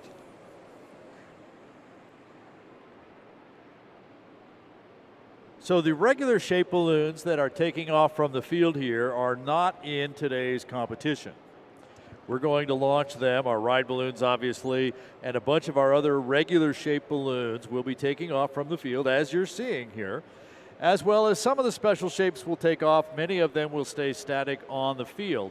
Once we get the non-competitive regular shaped balloons off the field, then we will flag off an area and set up some poles and other targets for today's competition. Exactly. Yeah. About 200 and so regular shaped balloons have already left the field to find a launch site that they can take off from and fly back into the field. So we have this ascension off the field. We have the special shapes who are standing up, flying or staying standing up for your enjoyment. And then we're going to have a whole wave of balloons coming into the targets. And just like on Tuesday, when more than half of those 200 actually scored, many more of them flew over the field, but half of them actually were close enough to throw their markers and get a score. I expect today will be even more. This is another of those double inflation days you were talking about earlier this week, where again, we do have one group that launches from the field and flies away, and then we'll have a second group that inflates and flies in to the field for our competition day today. Here's what it looks like looking down from the top of the balloon down inside. So they won't be able to hold that shot too long, because as the cold air fills that balloon up, that opening at the top, which is the vent or the deflation port up there, that will eventually get too high for us to be able to take a look in. But it's one of those shots that you kind of take a look. You can see the different handling lines in there. It's a great way to check out the inside of your balloon as a pilot to make sure you haven't picked up any snags or holes or other things, lines being tangled up inside, something like that. It's always a great view down into the balloon before you get too far into the cold inflation portion of your day. One of the balloons just launching over our head a moment ago, and my spotting chart did a flip before I found it, and then it freaked out, and then I had to refind it. But the balloon that is yellow, green, blue, and purple checks with the white stars around the equator, that is Starlight, and our pilot is Peggy Wilson Menke from Santa Paula, California. Here's a shot inside She's Smokey off to our Bear. left now. There's a shot inside Smokey Bear we were looking at. Okay. And you were talking about how the shapes have it's really a regular shaped balloon on the inside. Right. But you see the extra fabric that's there, the baffling, that provides the ability for those appendages to be able to be out there. But looking right up through his hat, look at all the rigging that's up there to be able to keep that hat in the right shape when it is hot, inflated, and standing up. The ones that are really interesting to look up inside of are those that are more of a square or a box shape. And thinking particularly of my favorite special shape, get ready to mark those bingo cards, the Orient Express, the locomotive. Yes. When you try That's to make not on the bingo card, is it? Yes, it is. Yes, it is. And so when you not on my card. Yes, it is. Look closely. What's gave me a amazing is when you card. when you have fabric and you're trying to make it into a square or a box shape, the rigging inside, usually sometimes there's more fabric and rope inside the balloon than there is outside. Yep. Remember the pirate ship? The pirate ship. That was one that had a bunch of that too. Yeah, the American flag, which is basically just a flying brick in shape. Putty cat. Yeah, yeah. Oh, yeah. Oh, yes, on the screen. Yeah. So yeah, there's some of those shapes have an awful lot of rigging in them, and especially those that are more square or rectangular shape. Oh, now is that a new pig shape? I don't recall seeing that one before. Where's my shapes list? There it is. I'm anxious to see black sheep. So one of the things about our little spotting app here, we talked about having 84 special shapes. Yeah, Diane was saying there are actually 89 special shape pins. Well, and that's, so there's 89 pins, there's 83 or 84 special shapes here. There's actually only 69 in the spotter app. Part of the deal here is that we usually have a lot of balloons, special shape balloons especially, from Brazil. Right. Due to the COVID and the travel stuff that we've been talking about for a long time. A number of those couldn't make it. Some from Canada, some from England, some from other places couldn't get here. So we have been scrambling to get other special shapes as replacements, and they all didn't make the list here so that we can move forward with them. But there's Augie, there's Evo, So we have a number of special shapes. Some of them we're just going to have to call them out. Yeah, and there's an unknown an unknown pig back there amongst them, because I can see him right there beside Augie.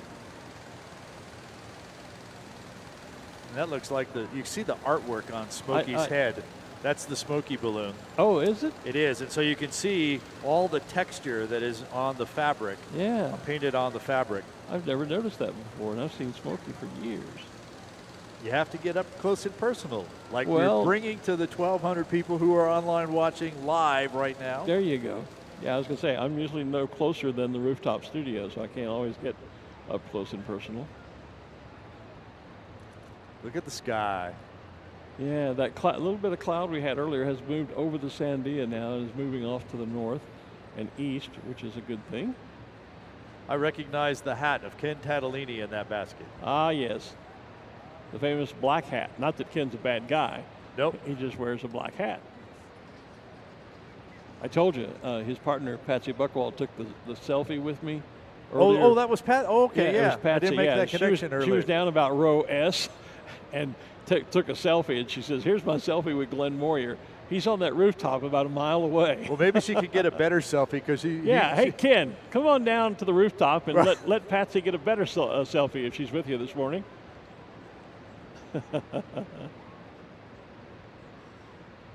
Humpty Dumpty is airborne, as is Cynthia Seal. The carousel is up. I see Lady Jester standing up, and a whole lot more of our special shapes. Yep, Rich Lawhorn flying Humpty Dumpty, by the way. And one of our balloons that isn't a special shape, but it's definitely a special design, is one of the Fractal balloons. Oh, yeah. And Ruth Lind has caught up to tell us more about that. Ruth? Yes, I'm down here with Dr. Jonathan Wolf of the Fractal Foundation. What's the name of this newest creation? This balloon is called Infinitude. It's a contraction. It stands for infinite gratitude. I love that. I love that. You have so many beautiful names for your balloons, almost as beautiful as the designs. How do you come up with them? Well, I was reflecting on the creation of this, and I was really just filled with gratitude for all the hard work by the mathematicians, the artists, the scientists, the people who help us understand how the world works. That's wonderful. I know you're busy. You need to get this thing stood up, but thank you for taking a moment to talk with us. Absolutely. My pleasure. Anytime. And learn much more about fractals at fractalfoundation.org. What we like to say and what we're on a mission to do is teach the world that math and science are fun, exciting, and beautiful. So. You are certainly doing that big time. Thank you, Jonathan. Great to see you again. Thanks, Ruth. I'm going to let you go stand your balloon up. Appreciate it. Bye-bye. Back to you guys up on the stage. Thanks, Ruth and Jonathan, and loving that hoodie that Jonathan had on there. That was gorgeous. Well, we talked about this the other day. Jonathan actually started making tie-dye balloons. That's right. And his crew always is dressed in tie-dye. Yep. And a few years ago, he's been working for many, many years, but a few years ago, Jonathan and Kubicek managed to actually print that fractal pattern on fabric that they could then make it into a balloon. He did a presentation at our local balloon club, the Quad A Balloon Club, on the Fractal Foundation and the balloons. And so all of the different panels, because this isn't one big piece of fabric, it's a bunch of pieces of fabric. That's all recorded in a computer somewhere. If he has to replace, if he has a little incident and gets a tear or rip or a problem with one of the deals, he has to order panel number, whatever it is, A34 or something, to get that replacement panel to come in. You can't just go, slap a piece of blue fabric on there. No, that's true. It was really interesting how, so just in case, but to have all the ability to do that and then reprint a section of the balloon. Well, it's the same process we were talking about earlier with Cameron Wall's balloon, where he took the artwork of his grandmother, had it printed onto white fabric, and then sewn and styled created into a balloon, and it's the very same process. Well, same manufacturer. Same deal, yeah. So they've moved on from the fractal patterns to the art patterns. We're still up close and personal with Smokey Bear. Beth Wright-Smith piloting Smokey for us this year. There's one of the new unicorns. There's one of the new unicorns, and I was just about to call that out. Did he make the list? The pink unicorn did. I didn't remember seeing the white unicorn on our spotter chart. I'm looking back through it just to make sure. I don't I don't see it. Don't think it did. And There's the fractal pattern on the crew. yeah, and there's the other one right there beside. See, there's the fractal balloon, the whole top of the balloon. Yep. Yeah, and there's Jonathan in that awesome looking hoodie that he's on. I was looking for the name of the pilot of the White Unicorn, and I'm embarrassed because he's a new member of the board of directors. I met him for the first time a few days ago. First name is Tom, and I cannot for the life of me, for the moment, bring up his last name. I'm more than just slightly embarrassed here.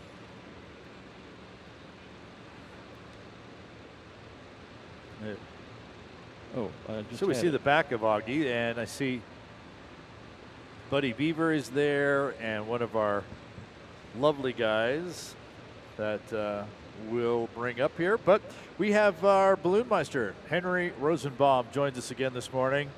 You got another great day here, Henry. Yeah, thank you, Art. Good morning, and good morning, Glenn. And morning, Henry. And really good morning to your whole team and your staff. The folks that are behind the scenes, behind the cameras, they're doing a fantastic job. And the 1,200 people currently online live with us. Is that 1,200? 1,200 wow. right now live. Yeah, unbelievable.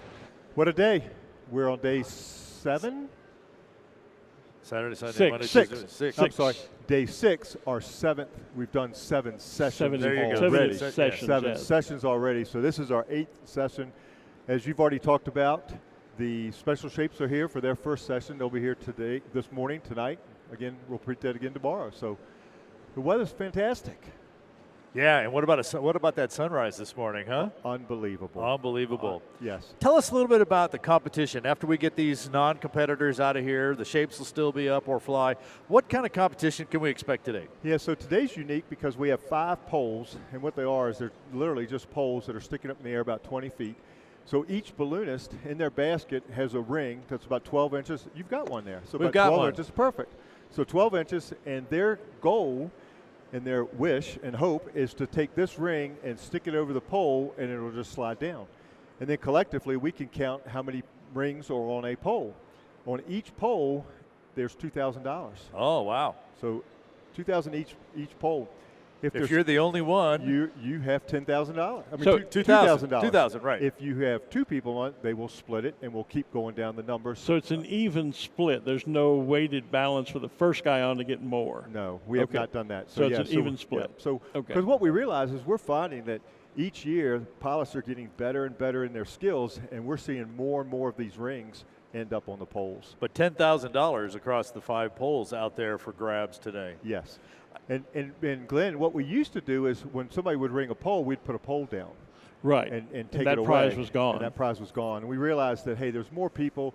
They still want to enjoy the task of putting their ring on that pole. And it's pretty impressive when you can fly away from a mile, 2, 3 miles away, fly it to a pole that's 20 feet in the air and stick this ring on. And so is there going to be other targets? Are there going to be marker drops as well? There are. To continue the overall competition, there's 2 X's that will be south of the poles. It's one competition today, task. Okay. But they have 2 X's to go for because our score. Choose the X. So it's a multiple judge again Multiple today. judge, yeah. Okay. So, our scoring area is so large that if we just stuck 1 X in there, it really doesn't favor the people that may be a little to the east or a little to the west. So we put 2 X's out. We still scored to the closest X, but we're able to still figure out who's first, second, third, and so forth. Yeah, because you could be 2 feet on this one, somebody else is 3 feet on the other one, somebody back and forth.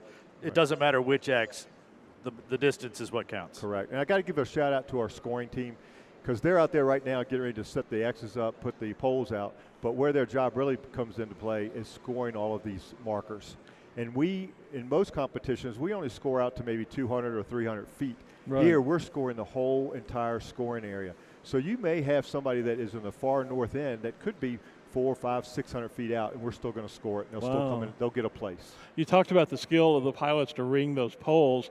And sometimes it's just pure pilot error because I won a pole grab once, and I can assure you there wasn't much skill involved, an awful lot of luck. Your Frisbee skills come into play too. Well, especially, if you have to, if you're not that close to where you could just drop it, you can sling it and hope that you can rope the target with it. Yeah, ring the target.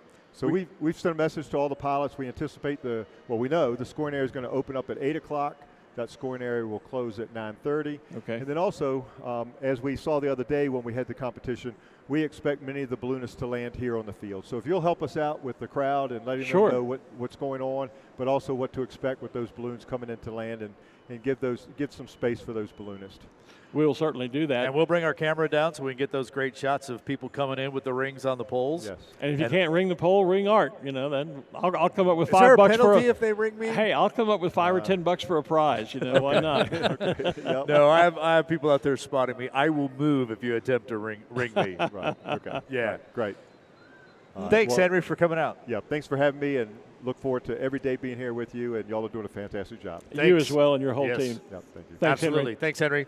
Hey, there is one of my favorite brand new shapes. Actually, several of them. There's the two unicorns together, the white one and the pink one, and there is the new sloth balloon. This balloon, I think, made its debut up in New Jersey just a few weeks ago. Saw some pictures online of it, and it is just the cutest darn thing I think probably I've ever seen created in hot air. And speaking of cute things. Well, Buzzy was on the screen while you were talking about the Buzzy, sloth. No, Buzzy ain't cute. No, he's not. But people were thinking, that doesn't look like a sloth. No, that was no. Buzzy. We'll get to the sloth picture in a minute. Yeah, I was going to say.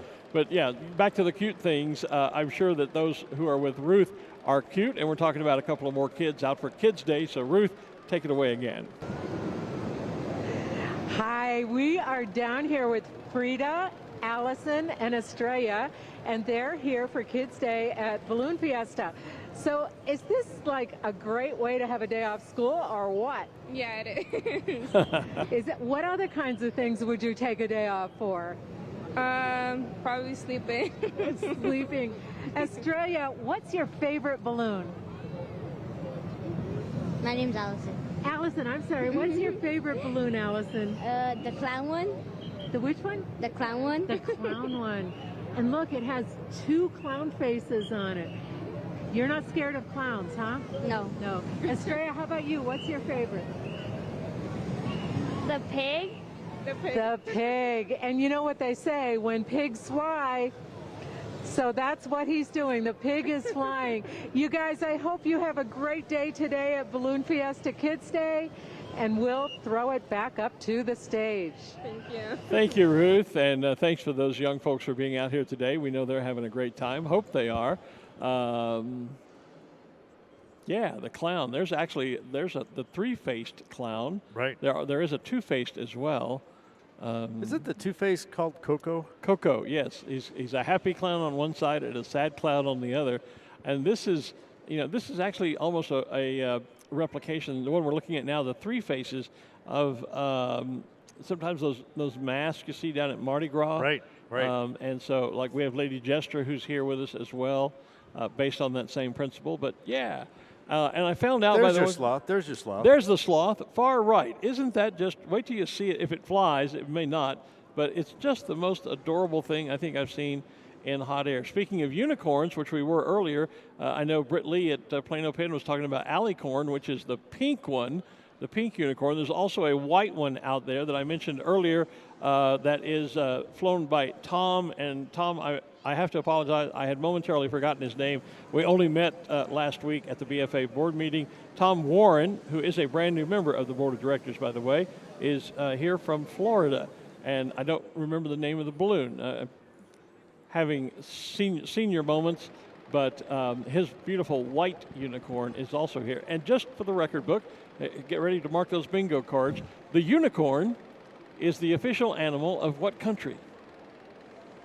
Unitopia. No, Scotland. And so Scotland is represented here this morning by our 2 unicorns.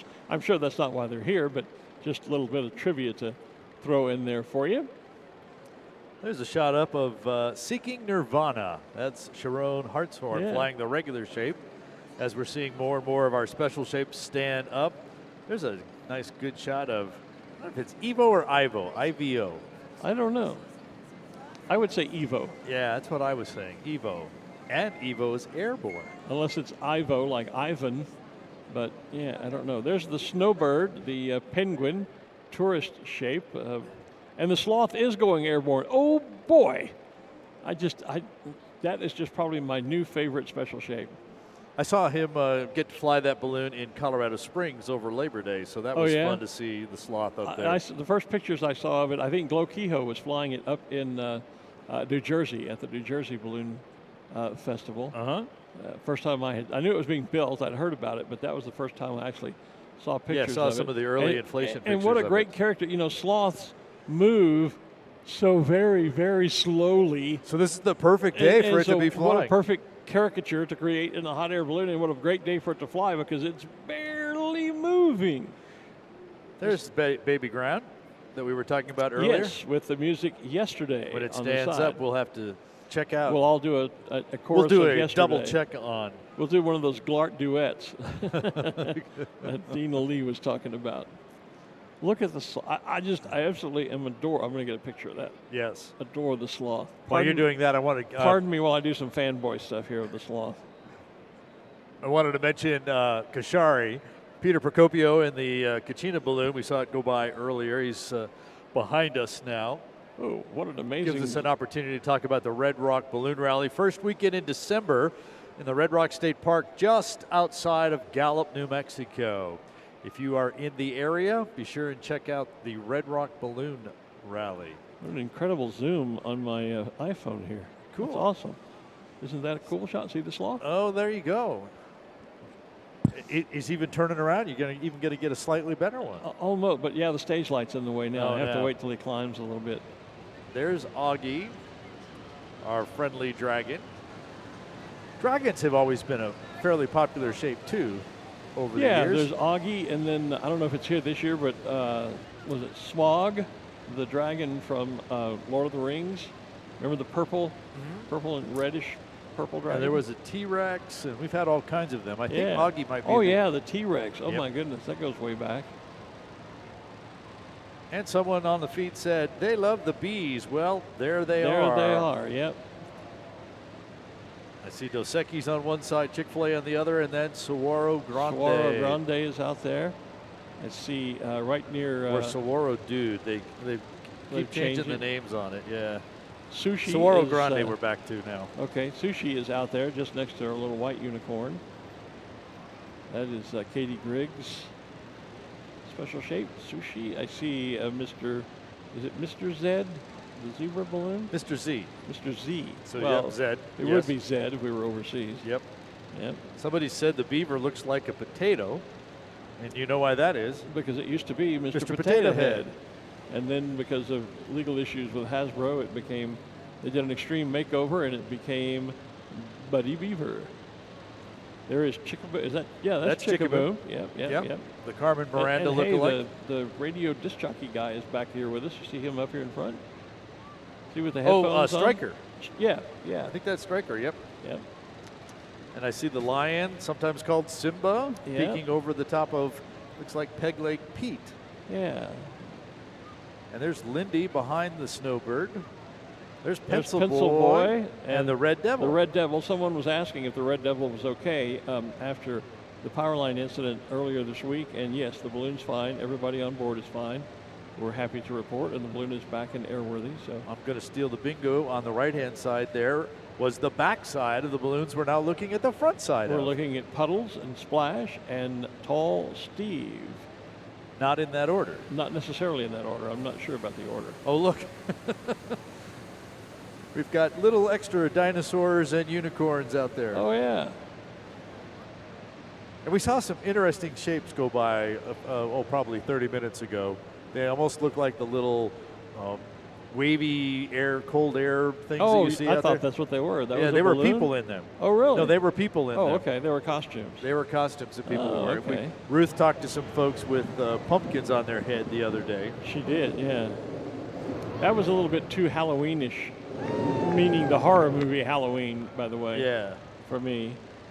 But there's the glasses on Pencil Boy, where you get a really nice see the shot reflection of the mass ascension in his glasses. Great shot, guys. There goes Sushi. If you knew Sushi, well, whatever. Two more pigs.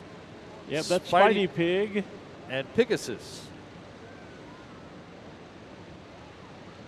We were talking about there was a bank that sponsored Balloon Fiesta and Special Shapes for many, many years. Yes, indeed. And they actually, remember we were talking about Miss Penny and Little Buck. And Little Buck. And Yep. there were actually piggy banks that they made and handed out. We were Yes. talking about those. I actually have one of those piggy banks. I never got one. It is chock-a-block, virtually full of pennies, and my goal, I need to get with Tom Garrity and arrange this, but I believe there's a penny charity here in Albuquerque. And what I hope to do next year for the 50th is bring that piggy bank back out here. I want to talk to the charity and see if I can't get them to do a matching funds kind of thing. We'll break the bank open, have someone count the pennies, and however many dollars are in there, get the penny charity to match those funds and give all that money to charity. That'd be great. I have one of those Miss Penny piggy banks at home, and it weighs... Probably have to get an armored truck to help you get it I'll here. tell you, it weighs a ton. I'll have to put it on a trailer and haul it up here. I can't lift it. I mean, it is heavy. It's over 10 years old, and I've been putting pennies in it for more than a decade. It's still not quite full, but I'll try and get it filled up and bring it back here. But I think that'd be a nice media thing to do for Tom and his gang, and to the benefit of Fiesta in New Mexico. We'll give all those pennies. And if we can get someone to match the pennies, however many there are, then we'll make a donation to charity. And I think we could do it without having to break the piggy bank. I hope so, but if not, we'll break the bank open. So we're getting popular when balloon pilots are posting their balloon pictures of the day on Facebook, and then they say, and we were even on Balloon Fiesta Live. Yeah. Well, I've seen several pilots who are posting, watching that they're watching us and talking about the coverage and things that they've seen by watching Balloon Fiesta Live too. So I just saw the Bubba's balloon. Ron Sanchez did that yesterday. The We Go balloon with the sponsor of Bubba's. And so we'll give him another shout out. Thanks for the post on Facebook. Dean Carlton is airborne in his balloon Wags, the teal colored balloon. And as it spins around a bit, you'll see the little puppy dog on the side. The dog was actually modeled, his family pets actually modeled for Wags. There he's a good look at Wags as he's turned around facing the field now. Well, we have Spidey Pig on the screen. We do have Spidey Pig. Well, I'm looking and up. by the way, myself. the remote control balloons were out here yesterday. They'll be back tomorrow as well. Globitos? Yes. Yes. And there is a Spidey Pig remote control balloon. Oh, cool. Yeah. Cool. It's one of the smaller ones. No, that's not Wags. Yes, it is Wags. Yeah, that's Wags. On the screen. Yeah. Oh, on the screen. On the screen, too. Yeah, so it's confusing sometimes. Do we watch the monitor or do we watch, the real thing out in front of us? Get to watch it all.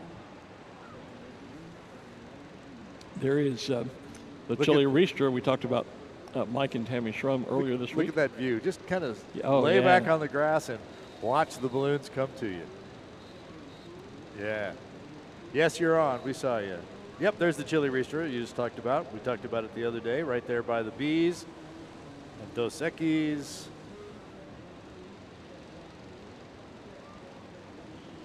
Somebody asking online which direction are the balloons going. They've just signed on. Well, they're basically going south this morning so far. There's Pegleg Pete, the Pirate Parrot, or the Parrot Pirate, Dave and Kathy Reinecke. I never noticed he's got his long blade slung over his shoulder, I guess that would be, on the backside of Pegleg Pete. Oh, the backside of Pegleg, yeah, yep. Rarely you get to see the backside of Pegleg Pete. Beagle Maximus has now stood up. We kept seeing the back end of that That would be, before. that's Mike, isn't it? Mike Shrum? Mike should be in the... Or is he flying the Ristra? He's got the Ristra. Should be James Castle in, Okay. I think is doing Beagle. I was thinking the Beagle was one of Mike's balloons at one time. May still be. I don't know. Maybe he sold it on. Lindy is out there, the little caricature balloon from Lindstrand Balloons, one of the many manufacturers who are represented here on the field for you to see each day. Striker, I said radio disc jockey. I was thinking about a shape from the UK, but that's actually the soccer ball. The soccer ball, yeah, my bad. I see Smokey out there. We can just begin to see the bees now through the crowd. There's Yoda and Darth Vader are in the air. Yoda looks like he's going to go whisper something into the unicorn's ear. Some great shots of that the other day. Probably sneak up behind him and say, "May the Force be with you." And our armadillo balloon is in the air as well. They've slightly renamed that. Oh, He's have they? now Sheriff Armadillo. Sheriff Armadillo. Okay, yeah, because he's got his badge, his 6 guns, his 10-gallon Stetson hat on and his cowboy boots. He is, in some ways, a true long, tall Texan. And Lindy. I don't think he rides a big white horse, though. He could if he got on the back of the unicorn, but that's a whole other thing. And he's not far from the unicorn. No, not far at all. There's Sunny Boy. I can see cold inflating out there lying on his side. The special shaped sun from the Seasons balloon team. Somebody making, let me see what that says, something. There's Chicky Boom in the air. What happened to the hummingbird balloon that we saw in 2013? I don't know if it's here this year. That's not expecting the hummingbird this year. Doug and Patty's special shape, along with the globe, the Earth balloon. But the hummingbird's still around. That's kind of a low jet going overhead. And it's not a special shape. No, it's not. It's not. But above the 88,000 something foot ceiling of our temporary flight restricted area. Yeah. Of course, he was so close over us that looking out the side of the window, you'd have missed him because they were directly. He needed to be off to the side so all his passengers could. If you'll look out the right side window, you'll see Balloon Fiesta going on below you. This is your captain. There's a koala up there, but that is not the koala from Longleat. Nope, that's the one Bingo. from here. Is it in our list? I don't know that I'll look. I don't remember seeing that koala before.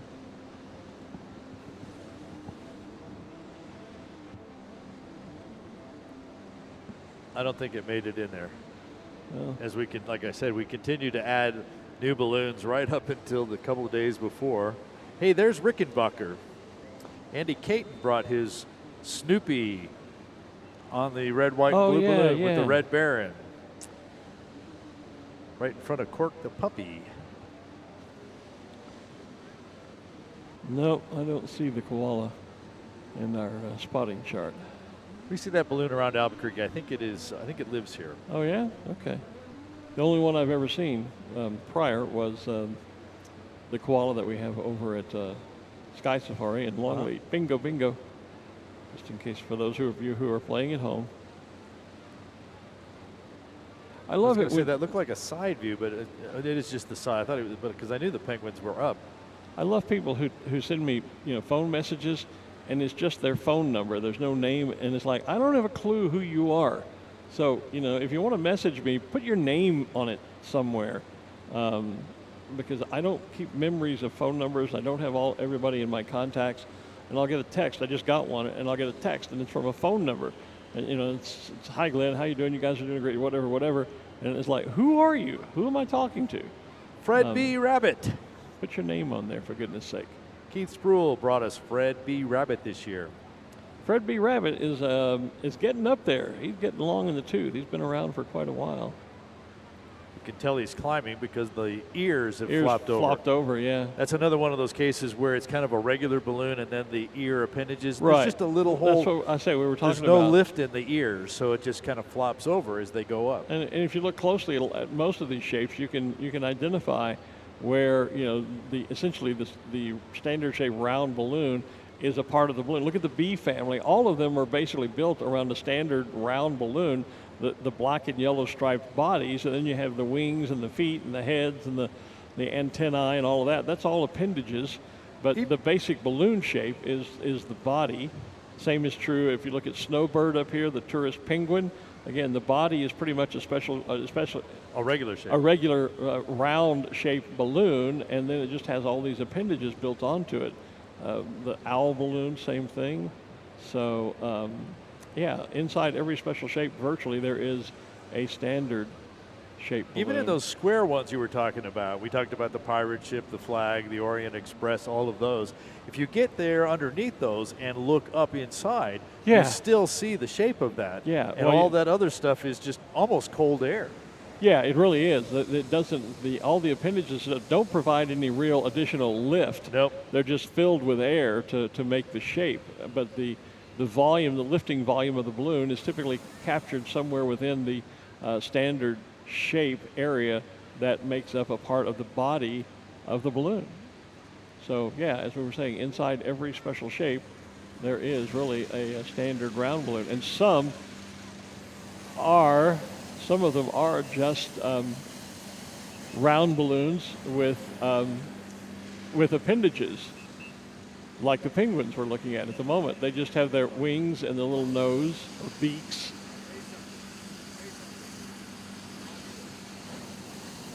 And so they're special shapes, but in reality, they're just round balloons that have a variety of appendages on them, many of them that way. So a new way to look perhaps at a special shape when you're looking at them and appreciating their shapes and sizes. So there's the Red Devil on screen, just again to confirm that yes, everyone on board is fine and the balloon is fine and airworthy. And it's good to meet up with those folks up here after broadcast the other morning. Yeah, they were great. So that was fun. I do have to quickly, before we go to our interview, tell you that I mentioned Ron Sanchez and his Bubba's We Gone balloon with the new sponsor, Bubba's 33, food for everybody. Yes, that's the one that made it on Balloon Fiesta Live yesterday. And Ron, we got you again this morning. So there you go. At least on the audio side. There's Alicorn on the monitors, the pink unicorn. And we've mentioned this is Kids Day here at the Albuquerque International Balloon Fiesta. Kids Day brought to us by KOB TV4. Lots of great things happening for kids, not only the special shapes and the giveaway of the trading cards and breakfast and those kinds of things, but also there are some new children's books that have been released just recently, and we'd like to talk about one of those now with Nancy Abruzzo, who joins us up here on the rooftop studio. Good morning, Nancy. Hey, Nancy. Good morning. How are you? Excellent. Nice to see both of you. Well, thanks. Good to see you. Always good to be seen. Yes. Yeah. So before we get to your book, what do you think of the morning? Oh, isn't this spectacular? Just the calm, beautiful morning we all hope it would be. It is. And you started out writing a children's book. I remember the one that came out years ago when your kids were kids. That's right. They're not so much kids anymore. We've all gotten older since. No, college graduate, can you believe it? I know, it's amazing. Senior in high school, so we have one more year to have them close. There you go. There you go. Yeah. So you've come out with a second new children's book. Tell us about that. A fun book. It's a book of Fiesta, of special shapes called Soft, Bright, and Fluffy. And it really does capture the sentiment of this morning's mass ascension of special shaped balloons. So does it tell the story of the special shapes, or does it tell the story of being here? What's the story? It just talks about, one of the frequent lines in the book is special you, special me, special shapes. And so it goes along, just a really easy sight word book for a family to get behind. And the memories that you make here on the field can be taken home with you and shared night after night. Awesome, awesome. And where is it available here on the field, or is it? It is. We just finished a signing this morning at the merchandise tents. They're available at both tents. Signing at the field again this afternoon at 4:30. And then I'm headed up to the museum. And museum is having their Kids Day. It's family fun night tonight. So we'll be there signing and coloring and doing some readings. Well, if I can ask a special favor, I have two lovely little nieces and one little nephew. And if I could get 3 signed copies, I'd love to buy them from you. I would love to. And take those back home to my family. Wonderful, wonderful. I'd love to do that. Well, you couldn't have asked for a better morning. What inspires you to write these children's books?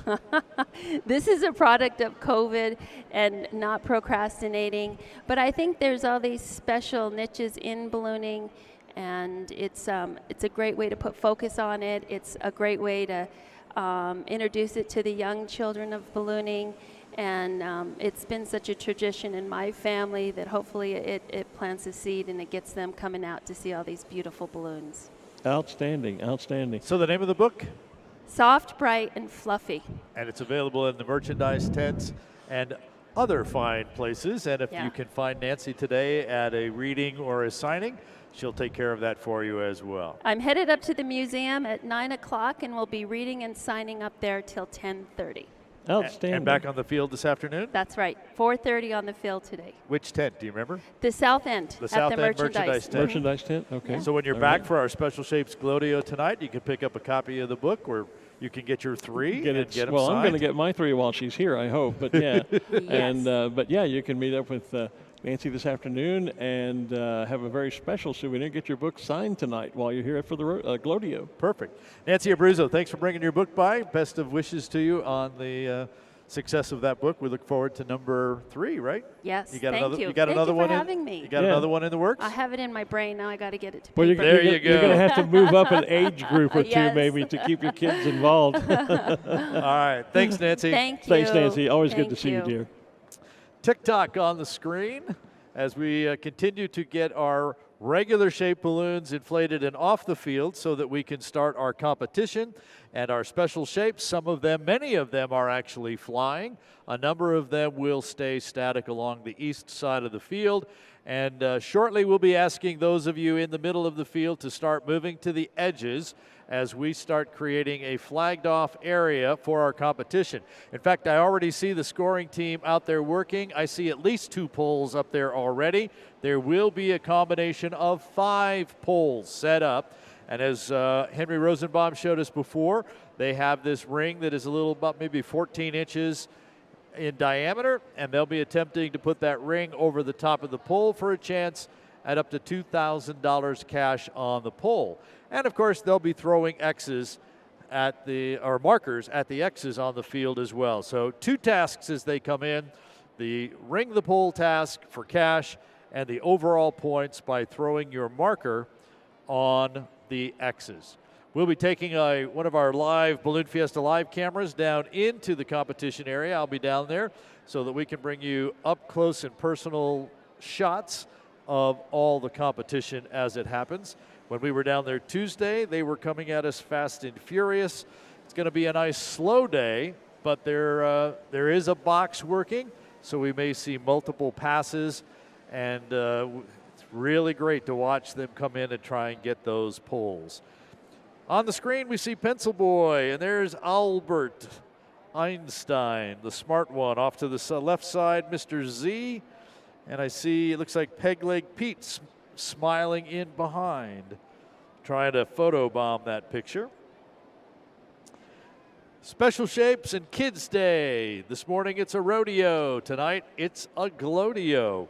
And don't forget, starting at 5 o'clock tonight, or happening at 5 o'clock, Fast Tracks will be dropping in, getting our evening event session getting it started, bringing 5,000 square feet of freedom, the Stars and Stripes, in at 5 o'clock. We will record that at 5 o'clock and play it back at 6 o'clock when we come on the air for those of you watching. If you want to see it live, you have to be here on the field at 5 o'clock. Then we'll do our Special Shapes Glodio. Weather's looking great for it. And then Fast Tracks will start our fireworks show in the sky at 7:30, and our Afterglow fireworks take place shortly after that. Yesterday, all my troubles seemed so far away. See the balloon? Okay, so let's get, yeah. Da, da, da, da, da, da, da. Yeah, that part is. Yeah. Yesterday must be around the left side. It is, yeah. Yeah. Yep, that is Betty's Baby Grand that we're talking about, flying high overhead, the balloon with the piano keyboard around the bottom and the music staff around the top with the rainbow stripes. Mike and Betty Bowen's beautiful balloon, and we confirmed with Mike yesterday, thanks to a tip from Malcolm White, that the song on the music, if you read the music around, see there's Yesterday, see the quarter note, the extended quarter note with the eighths tied together. Yep. Yesterday. And it is the music of the Beatles. Yesterday is, of course, the world's most often recorded song. It's been recorded more than any other song in history, which is rather amazing. In the key of F, 1 flat. And in 4/4 time. That much I recognize. See, and there's a quarter rest and a quarter note. Yeah. Yesterday. They need a tie. They need a little tie between the second 16th note and the half note there. It's actually around on the other side. Yeah. As it spins around, because I've seen that time. Actually, a really good rendition. Yeah. Of the music notes up there. Absolutely. Yeah. Yeah. We're just looking at the sky here. Yeah, look at that. You know, the reflection, there's Pencil Boy, and the shot we have on air looks like the picture that would be in his glasses, reflecting in his glasses. We had a close-up of Pencil Boy just a moment ago, and that's exactly what he's seeing. Yeah. Hey, there's Tiamo. We've been talking about Tiamo for all week. The finally showed up. Camouflage balloon has now morphed into Tiamo, the heart balloon. Right. Because Tammy Shrum flies both of them. That's where I was headed with that. Tammy Shrum. And it's kind of like you need to have a 360 set of eyes in your head today. You really do. Because no matter where you stand and look, there are balloons in the sky. Earlier this week, it was late last week, I was doing an interview over at the museum for an exhibit they'll be putting together for the 50th event. And one of the things that I was they were asking me about was, what's your advice to people who come to Fiesta for the first time? And I said, just find a spot, sit, and take it all in, because, most any balloon event, you can kind of sit along the periphery and watch all the balloons in front of you. Here, there are balloons 360 degrees, and you literally just can't take it all in. It's really sensory overload. And I think Christelle Ciarza, when she was working with Tom Garrity, I've seen a thing on Facebook, and I shared it. There's a photograph, and she quoted me somehow, goodness knows how or why. But it said, why. With all the balloons, you can get, you can simply get lost among it, and you can simply find yourself with sensory overload. It's just more than you can possibly take in. I love this shot of the Mr. Z on the right looking at one of our cat balloons. That's 1 down, 8 to go. And the balloon of Mike and Jennifer Garcia. I think Becky DeSantis is standing that up for us since they're both working this event. In other words, that's a dead cat. It's lost one of its 9 lives. Lost one of its, So that's why its eyes are closed, I suppose, They have a new balloon. They're not flying it here because they're working it. They call it Curiosity. The idea being is that Curiosity will kill the cat. Yes, indeed. Oh, very good. Yeah, very good. I like that. Yeah, I like that. Yeah, the cat's getting old. Yeah. Yep. It almost should be 8 down and 1 to go. Yeah. 8 lives lost, 1 left. Yeah. That could kind of relate to us too up here sometimes. It could. There's Sunny Boy, and on the left, that's the backside of Sarah the Witch. And on the left side, there's kind of the backside of what used to be called Great Expectations, now just called the Stork.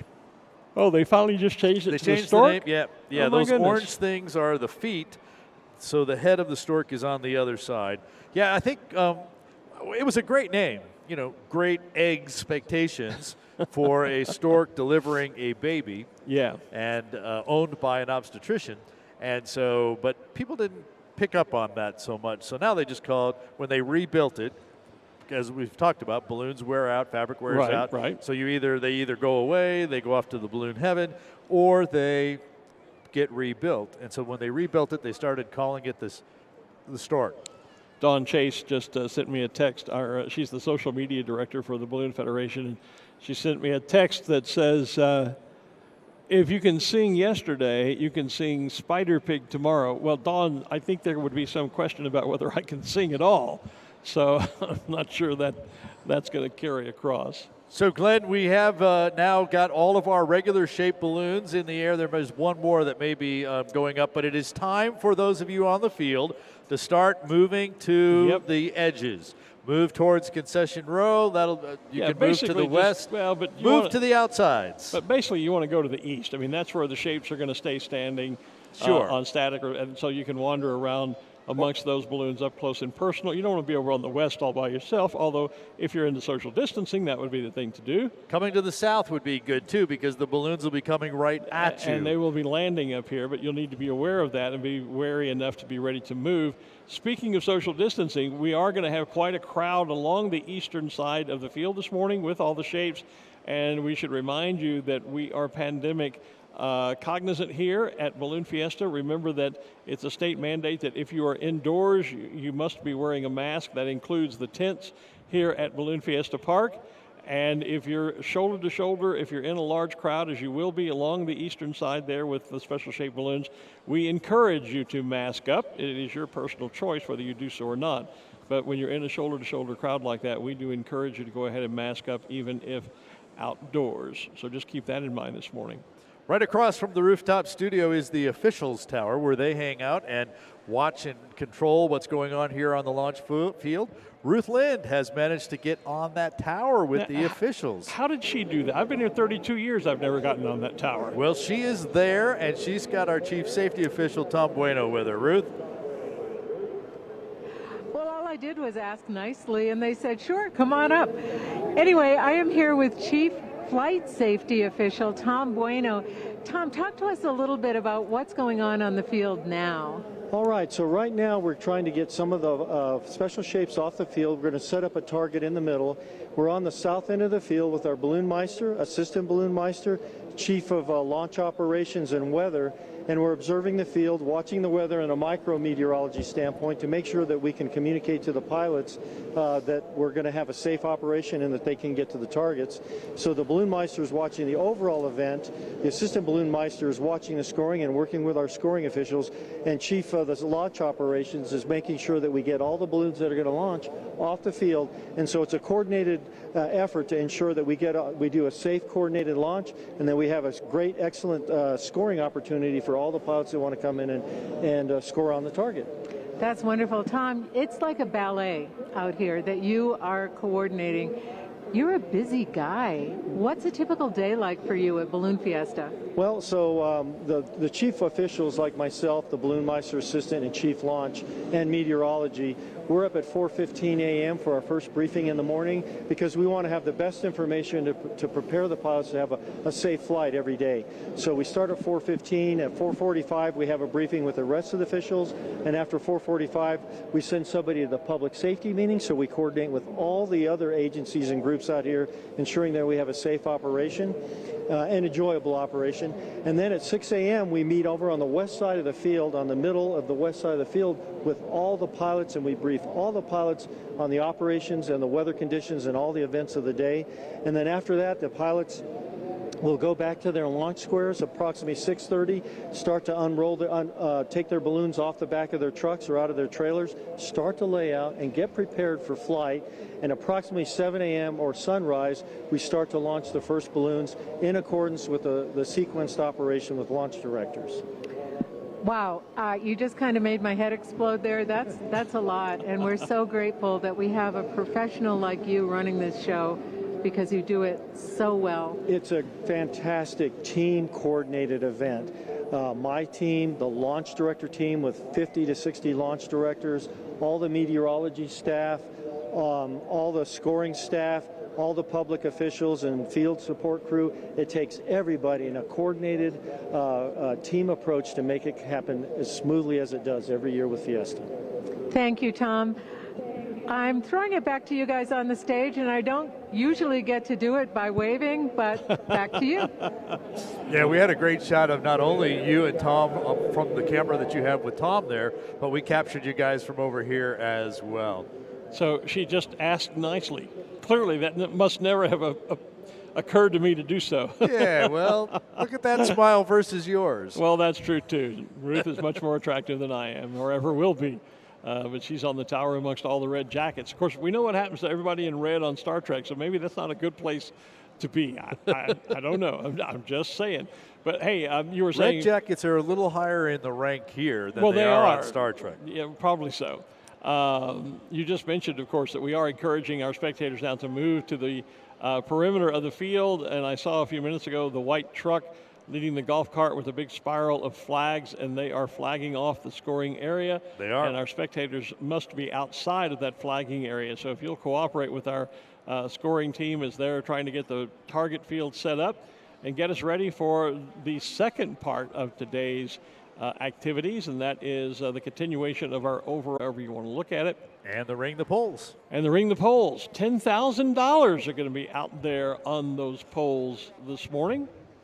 And you can bet they're all anxious to get there. And based on past year's experiences, the different tactics to get that ring over the pole, yeah, it is something to watch. We're going to have our camera down in there. We'll bring all of that to you. I was going to say, for years, we used to sit up here and kind of hope and guess and figure out if a pilot rung the pole, and we kind of did that based on the crowd reaction. But now you're right down there amongst it all with our cameras, and we'll be able to show us that clearly. I'll have my binoculars up here just in case, but basically, I'm going to kind of sit back and enjoy it and just let you go to work down there. I figure that's a good idea. Well, it sounds like a plan to me, and I'm thinking that our camera guys are about ready for me to join them to head out that way.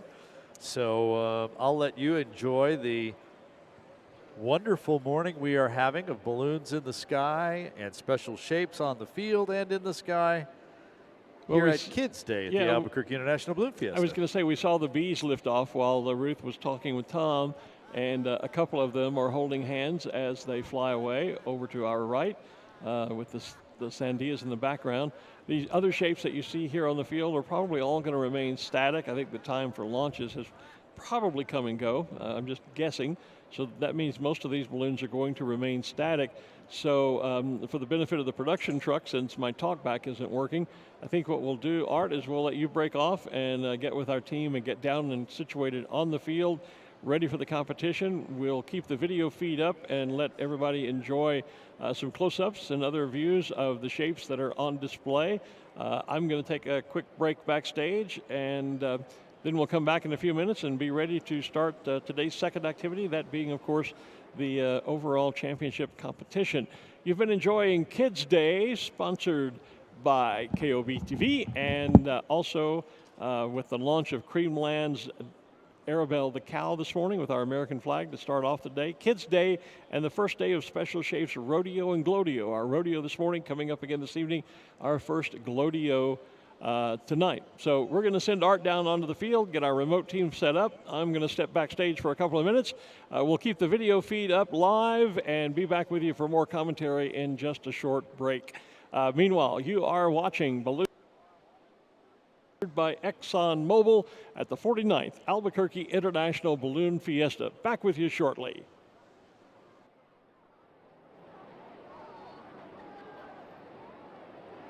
Confused. There's a sun balloon and the actual sun. Are they not the same thing?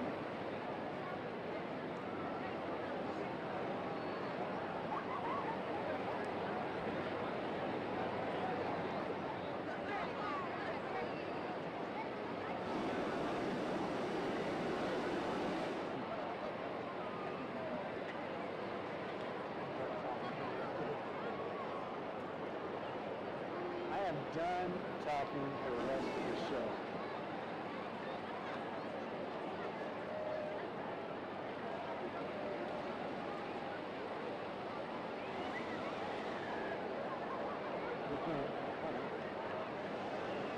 What is your comedy for?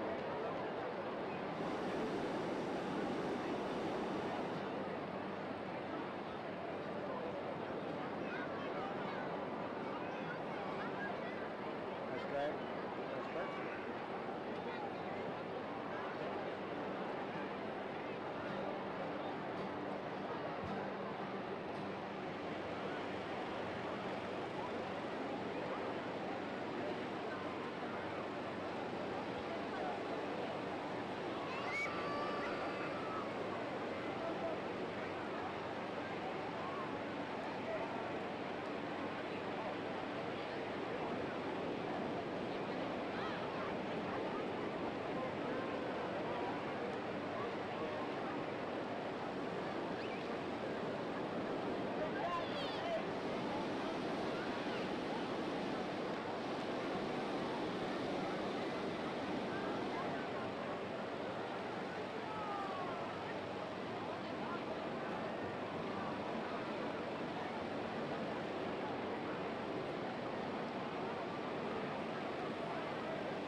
And ladies and gentlemen, good morning once again. Welcome back to Balloon Fiesta Live, powered by ExxonMobil.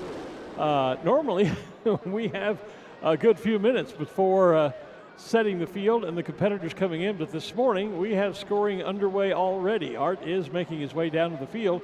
We haven't yet re-established the communications link with the team downstairs, down on the field. So we'll have Art joining us in a few moments, but I thought we would go ahead and start to talk to you about the second half of today's activities. You can see the field now has been flagged off, and already we have a sky full of balloons. Of course, we had a sky full of balloons anyway. Now we have a number of the competitors are on their way in. Mark Sullivan has already come through the scoring zone and is now landing his balloon here on the south end of the field. His balloon called Red Alert, I think, and bright red racing balloon with the black, white, red, and yellow spiral just in front of Corporate Village here. Sherry White high overhead in her racing balloon for Touchstone Energies, the white balloon with the bands of primary colors, the greens, yellows, reds, and blues. Mark and Sherry, of course, fly as a team in a gas race competition, and they were involved in the America's Challenge race just earlier this week, but they are both back now and flying their hot air balloons. Sherry is a past U.S. national champion. Oh, there goes our Black Sheep special shape balloon. They are here just arrived, as a matter of fact, in Albuquerque last night to be here in time for today's launch. And so they did get airborne this morning. I think most of the other special shapes on the eastern edge here are staying on static display. Remember, out on the field now, there are two targets. These are X's. They're made out of fabric, and they take the shape of an X on the ground that the pilots can see easily from the sky. And the task this morning is simply to drop a marker as close to the center of either one of those X's as you would like, whichever one you are lined up on best. So it'll be a fairly simple competition this morning. The two targets, although there are two targets, they are scored, I guess you could say, collectively. For example, if one marker is 1 foot away on target number 1, and another marker is 2 feet away on target number 2, and then there's a second marker on target number 1 that's 3 feet away, they would be scored 1, 2, and 3. So the distance is what counts, how far away the marker is from the target, and they'll be scored collectively rather than individually. In other words, the 3-foot drop on the first target would not be second place. It would be second place on that target, but it would be third place overall because of the 2-foot drop on the other target. So the two targets are scored together, if that sort of makes sense. I don't know how well I'm describing that, but that's the object. So pilots have an opportunity to score on either of the two targets, and then they will be allowed to land here on the south end of the field, which you can see they're doing. One of the reasons we put Art with a camera crew, and this morning we're going to have 2 cameras down on the field in the target zone, is because eventually, with all the balloons landing here on the south end, which is where we're located, we can't see. Until the balloons are deflated, they block our view of the target, and as a result, once Art has communication with us back at the truck, he'll be able to do a much better job of describing to you what's happening and who's scoring well. Today, of course, we also have the Ring the Pole.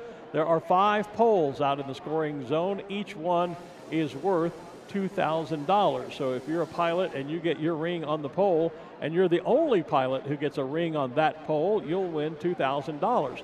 If 5 others come in behind you, or if another pilot comes in and there are 2 rings on the pole, the money is then split. So each of those pilots would get $1,000. And so on. If 4 end up on the pole, or 5 or 6 or a dozen or however many, the $2,000 will be split evenly amongst however many pilots get their markers on the pole. So Art will be watching for that. I'll be watching balloons deflating in front of me most of the morning, and we'll continue on with day 6. It is Kids Day today, all day long, and also it is our first Special Shapes Rodeo Glodio Day. Our rodeo this morning with the shapes flying, and others of them, as we've said, are remaining inflated and on static display here. And then tonight, of course, will be our glow.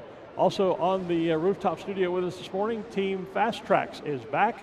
and they're getting their gear set for tonight's first jump. A reminder, they will jump live at 5 o'clock this evening, and that's the jump where they bring in that 5,000 square feet of freedom, that giant American flag. And again, a reminder, if you want to see that happen live, you need to be in the park here at 5 o'clock. We won't broadcast it live. We will videotape it and then show it at 6 p.m. when we come on the air live, and we will show a tape delayed video of the jump. But if you want to see it happen live in person, then you'll need to be in the park by 5 p.m., preferably a little earlier than that, so you can see the jump. And then, of course, they'll be doing their nighttime pyrotechnic jump at the conclusion of our Glodio tonight. About 7:30 p.m. is step-off time for them.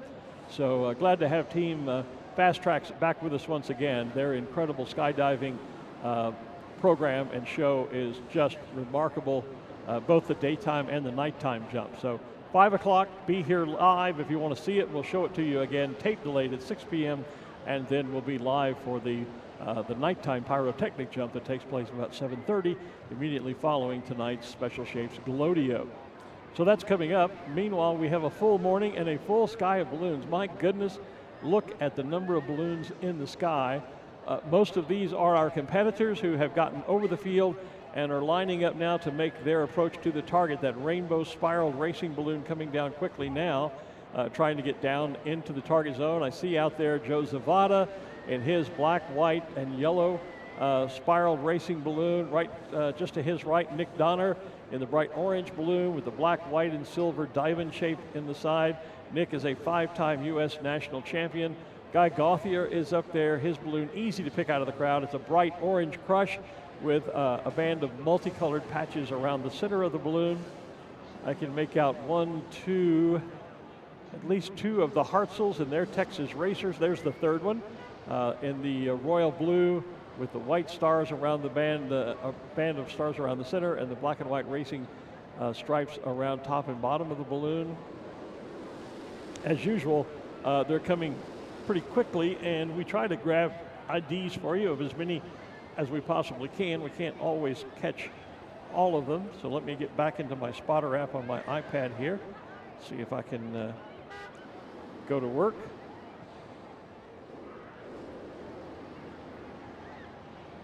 And identify a few of these balloons for you as we're still trying to establish communication with Art and our remote camera team down on the field.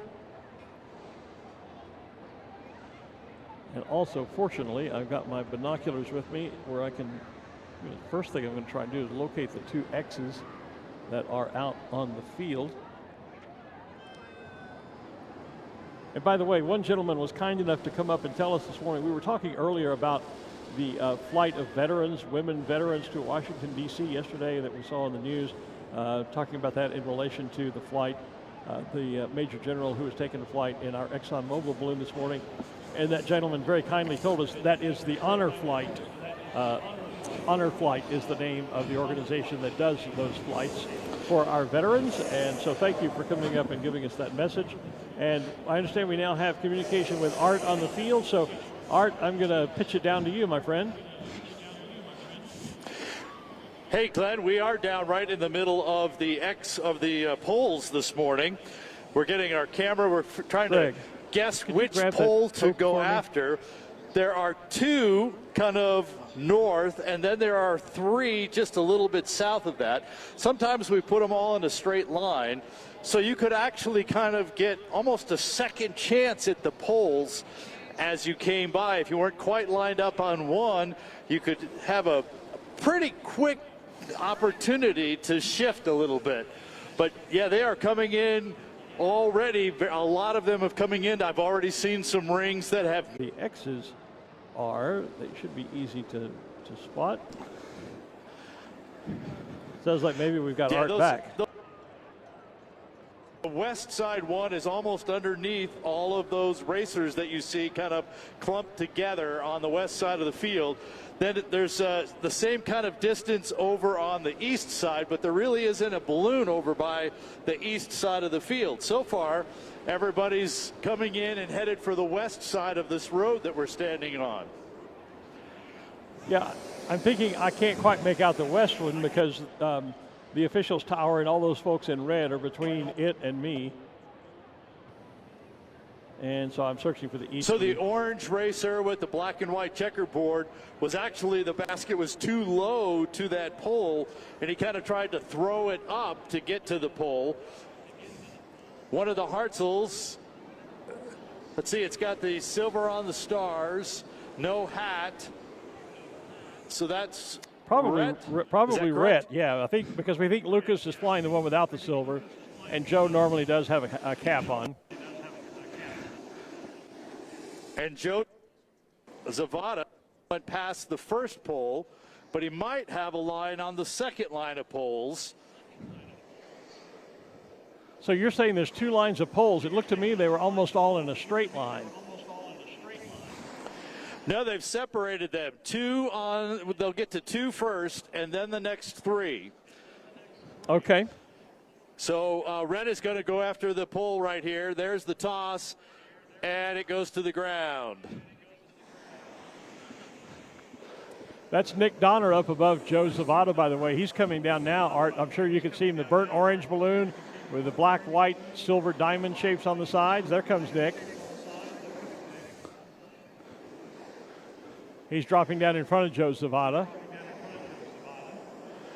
Here's a drop by Joe. Misses the pole. Sol Air, though, has a nice line on this middle pole.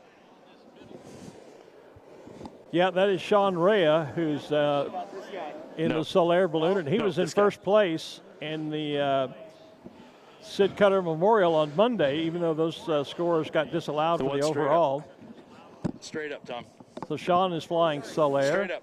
That is the balloon that is blue, green, blue on the bottom, green in the middle, yellow and orange on top with the black and white vertical accents in it. I'm watching him through my glasses, through my binoculars to see if he gets a run to that center pole. He's leaning outside the basket. Air. Yeah. Misses the pole.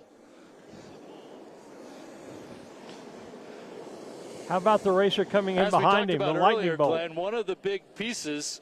Oh, turn around back here. Let's look over here. Here's one setting right down on the pole. Nope. We were watching a different way. Which one was that on the pole? We didn't see it here either. Black at the bottom with the orange, green, orange, yellow, blue going up. It's the racer just in front of the other Hartzell balloon.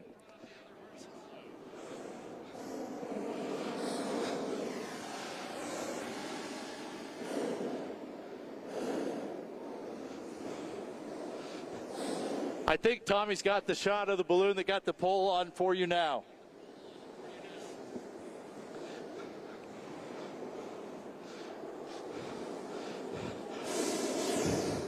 Frisbee throwing definitely going on out here at the moment with those rings.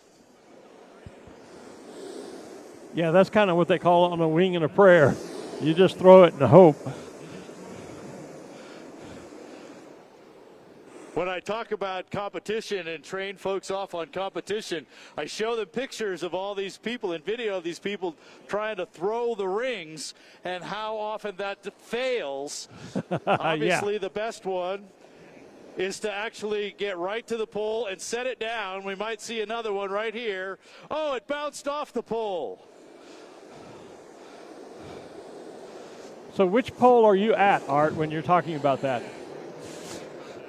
That is the right side of the road from you, the first one they get to. So it'd be the second from your right.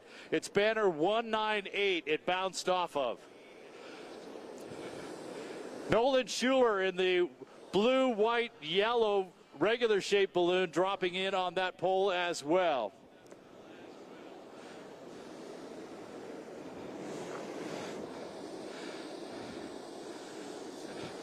And I've got banner 16 has a great line on the center pole.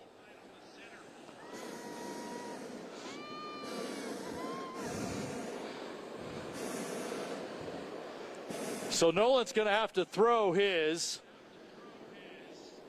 It's going to be short of the pole.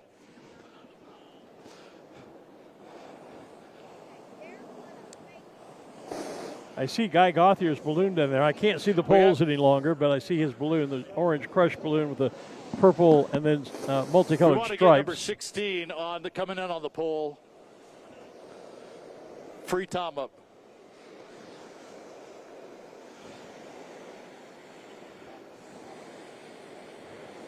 Back here behind us. Right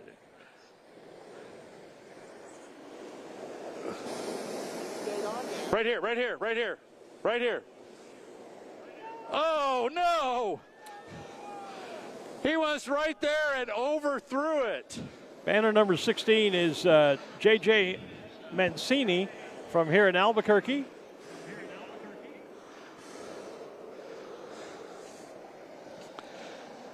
He was right there. We'll hear about that one for a while.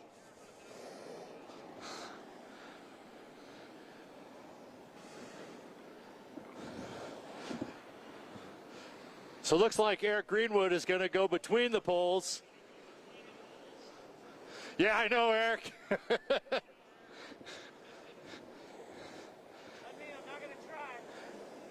Right, he says that means he's not going to try, so we'll watch for a throw from this balloon right up here.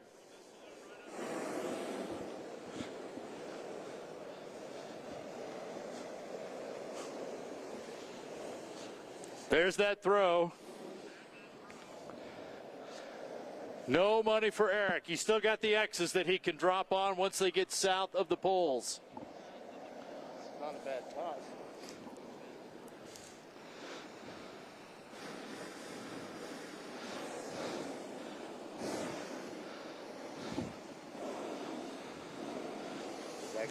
Yeah. Let's watch that. Let's watch that. I don't think they're going to get there, but let's watch that. We're kind of watching the Wyoming balloon and the blue one next to it. Looks like they're going to split that pole. The Wyoming balloon would be that yellow one with the cowboy riding the Bronco on it. And the word Wyoming. Well, I can't see that part from up here. I'm lucky I can see the balloon at all. Understand.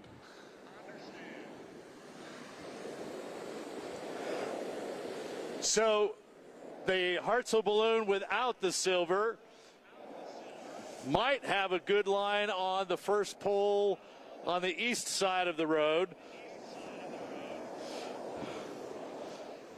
And we suspect Wyoming is past the first pole and they still have their ring. So I think they're aiming for the center pole now. We think that Hartzell balloon you're talking about would be Lucas, the one without the silver lining. Let's watch the Hartzell balloon.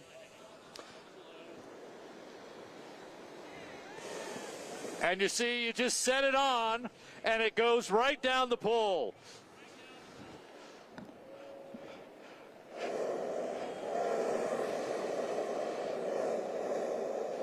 So without the stars, that's Lucas, right?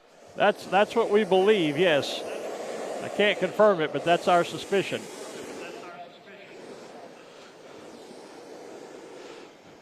Okay, we're just going to get these guys coming right across here.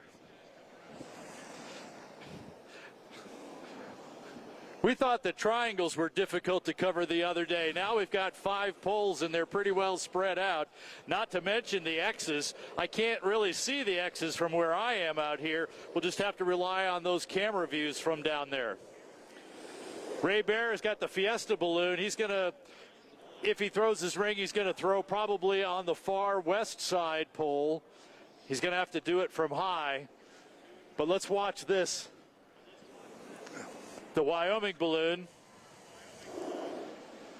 And now I can see the word Wyoming on it.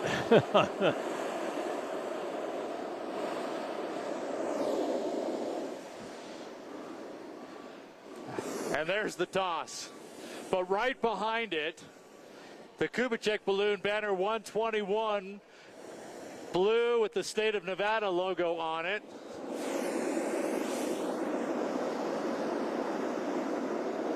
Good morning.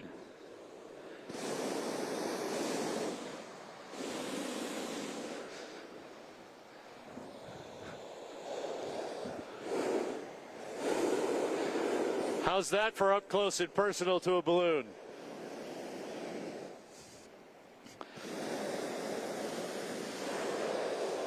A toss by the yellow one with the orange and blue checks in it. Just bounced off, went just past the pole.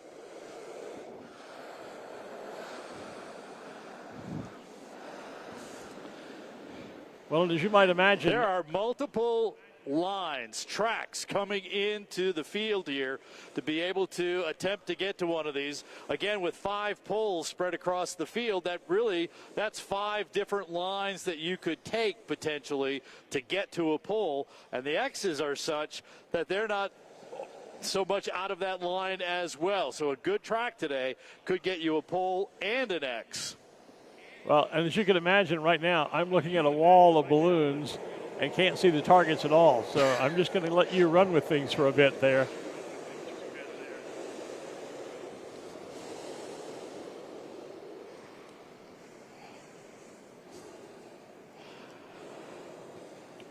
What's that? I need to talk to him for a second.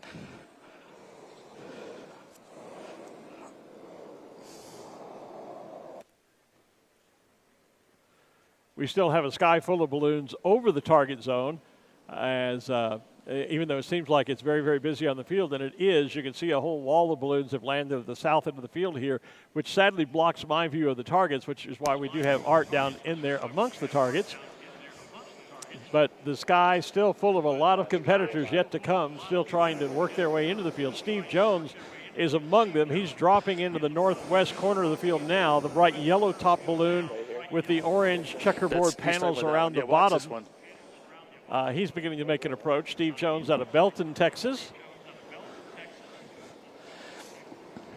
Steve Jones may be too far to the west, but we have the jagged white equator coming in on the center pole. That would be Ken Walter out of Wisconsin.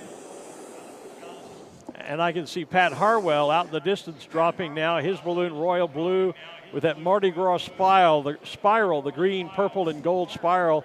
He's just passing the IMTS balloon now. Pat Fogue, the white balloon with the green and blue slashes on it. He's out over the northeast corner of the field, it looks like. Justin Wilkinson is coming down in the Cosmic Crisp Apple, the bright red special shape new apple balloon.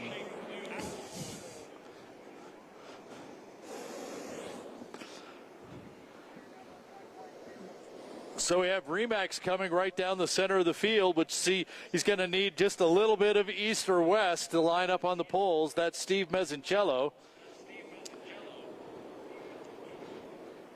Well, and we're watching Cosmic. And they're waving at us anyway. We're watching the Cosmic Crisp Apple descend, and as he does, he's getting pushed pretty strongly toward the western Arroyo edge of the field.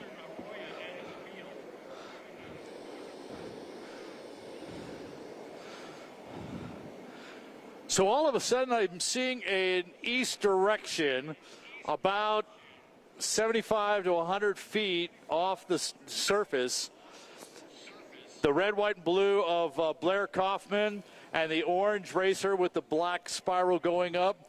And actually even Remax has caught that, as well as Steve Jones, the yellow at the top with the orange at the bottom. So we just had a little shift in our variable winds.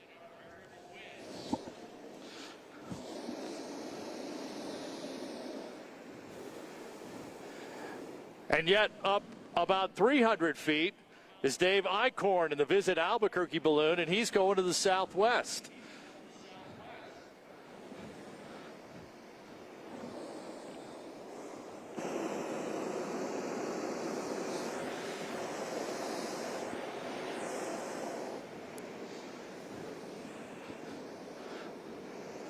Let's keep an eye on those two. Steve Jones dropping in, Dave Eichhorn right behind him. I can see Ken Walter in the middle of the field now, that jagged white equator. Behind him, Pat Fogue in the IMTS balloon, white with the blue and green splashes on it. Yeah, there's Steve Jones coming into our view now. So he dropped low enough that he got that direction to the southeast. And so now I think he's aiming for the pole that's on the far eastern side of the field. Which one are you going to get, Steve? Well, interesting. One of the Hartzell balloons is deflating up here, Art, and as they pulled the top of the balloon laid over, a marker slid down off the top of the balloon. So somebody's marker was on top of one of the Hartzell balloons. Yep, there's the scoring officer, just picked it up. It was up on the parachute top of the Hartzell balloon, and as they deflated and the balloon laid down, it came sliding off outside of the scoring zone, I might mention. It's somebody's That'll orange. be an interesting one for scoring to take care of. Yeah, it's somebody's orange marker, it looks like, orange or red. there is the zebra up here who now has taken possession of it.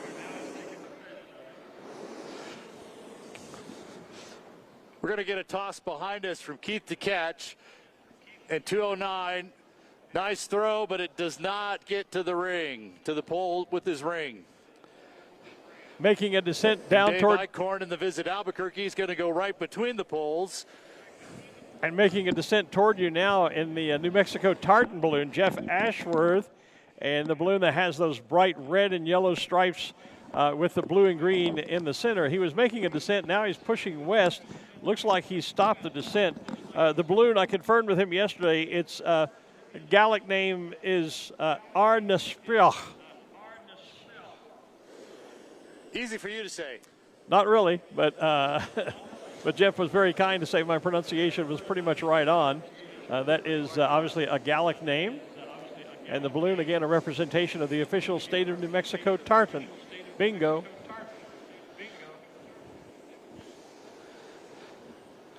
Pat Harwell is dropping into the zone out there. You might be able to see it, Art, the round balloon, but it's royal blue with the gold, green, and purple Mardi Gras spiral around it. The balloon is called Maverick. Pat's here out of Keithville, Louisiana. He's kind of center east of the field. Pat. I also see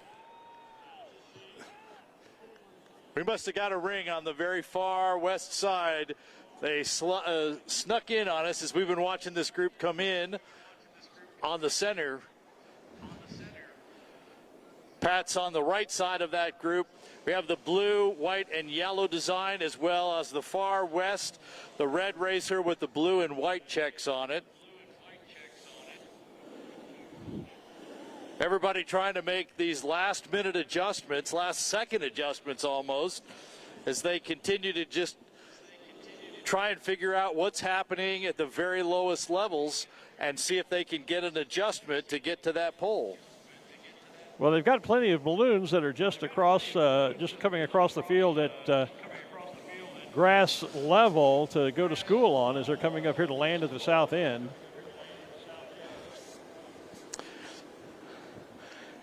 So if you can catch the, there's a balloon, a guy just throwing his marker on the west side.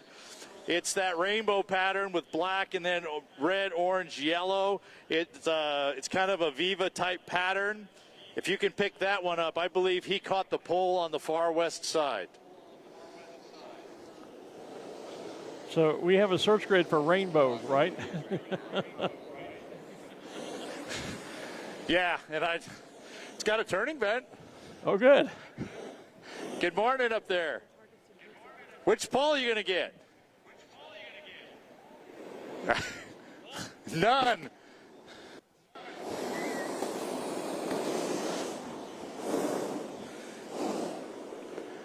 They don't even get 3 points for a field goal.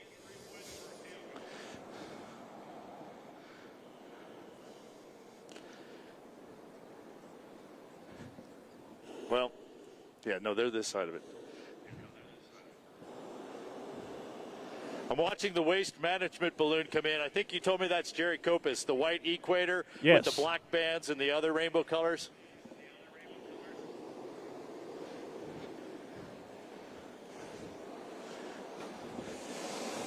And Zarek Wells in the yellow racer with the handlebar mustache called Guilty, coming in over the north end of the field.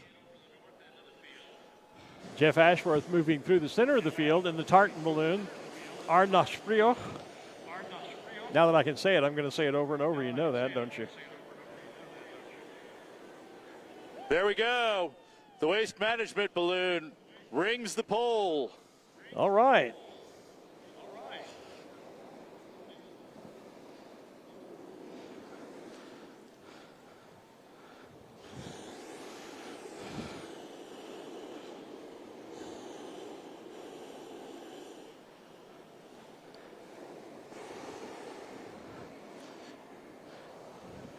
So I see some maneuvering going up high as folks are trying to go to school on these balloons that are down here on the field. Well, I see Pat Harwell has climbed back up high.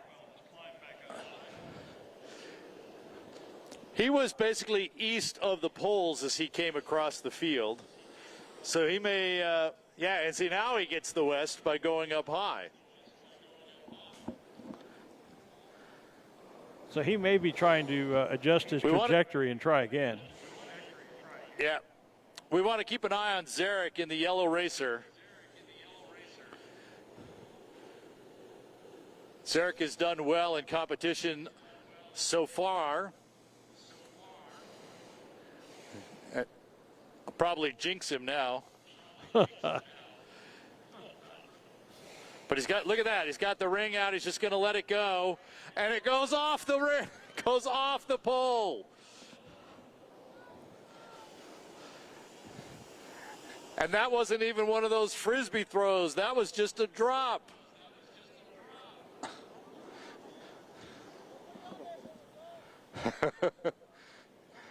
Zarek's asking us to go put the ring on the pole for him. You know, I'm not sure, but I don't think that's allowed. No. Well, he's actually asking the executive director to do it. So you know well, for sure that's not going to happen. Well, you know, if you're going to cheat, cheat big. You know what I mean?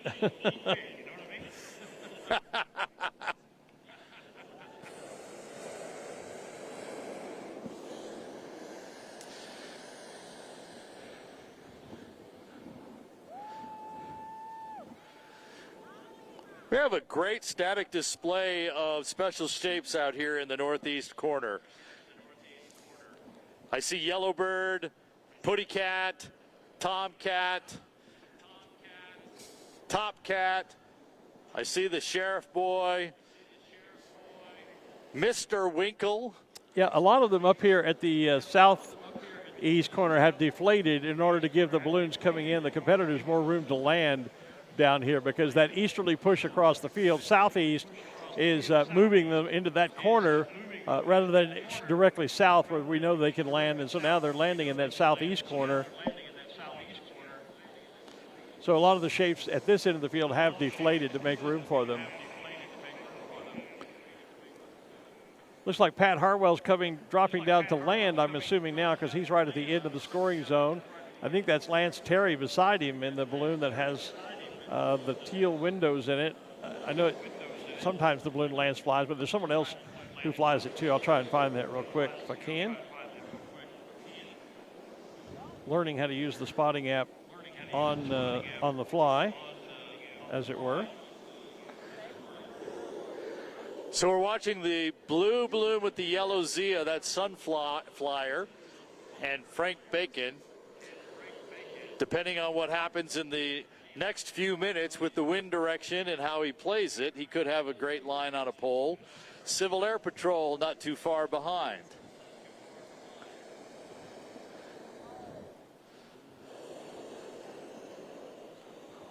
Although there's this racer over on the west side, mostly blue, but then kind of a squiggly black and white checkerboard going up the side. That's how the last one got in on us. We looked like they were going to miss that pole. He's got his ring in hand. He's reaching like he can set it on the, there you go. That's how to make it happen. Fly to the pole, set it down. So what is that, 3 or 4 we have on the pole that we know of?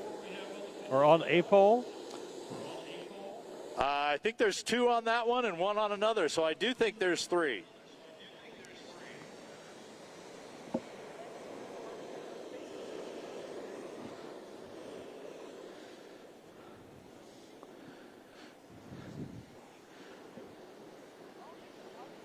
You don't have to wait very long before the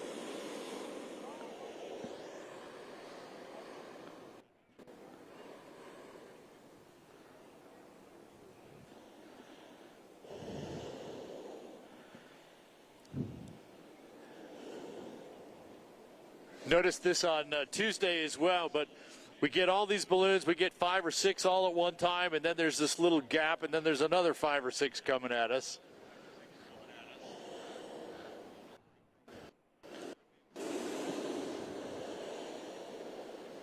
You know, I can just confirm there's almost as many balloons with the color blue in it as there are yellow. Yes. It was yellow and red. Now I think blue has surpassed red as the popular color. I don't know if you can see this, but we've got Civil Air Patrol, Moyer, which is the black balloon with the bears around it. And then I have this other rainbow color with the orange equator. They're all moving to the southeast, as is the red racer. But then there's the mostly blue checkerboard, which is going to the southwest, right between them.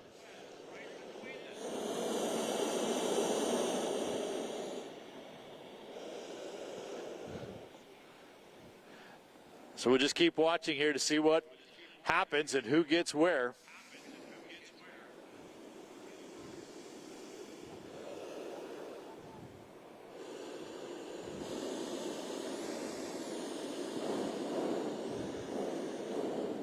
Let's take a look at Civil Air Patrol.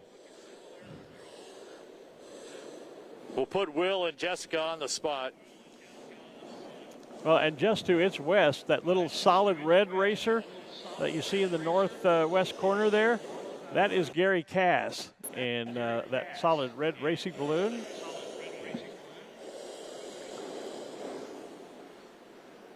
Gary was honored earlier this week with an Ed Yost Memorial Award for Ed Yost Master Pilot Award, rather, for his 40 years of safe flying. He and his lovely wife, Judy.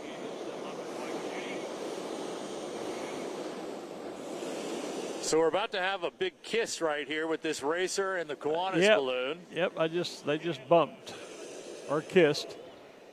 While Mariah is going to throw the ring towards the pole. And it misses.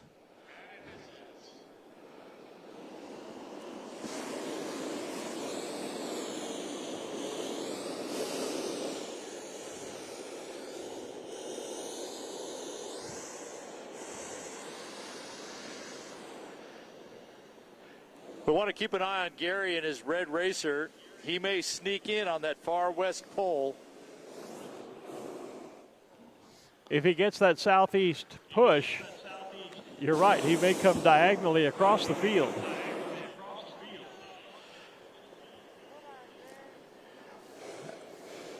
He needs to hold the south direction at this point to get to the pole first.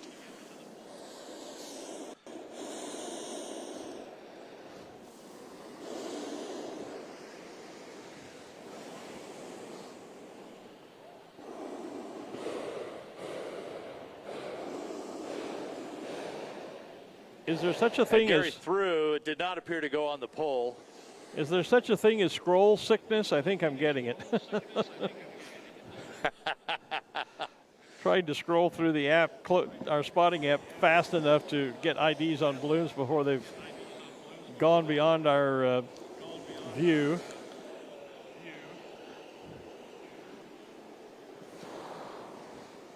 So the mostly black racer with the white, turquoise, and purple spiral checks going up. 144. Is that a banner number? Yes. But I think he's going to get a field goal. No points for the field goal, going right between the poles.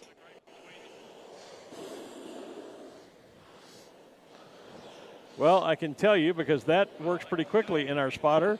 That is Eric Marlins out of Indianola, Iowa.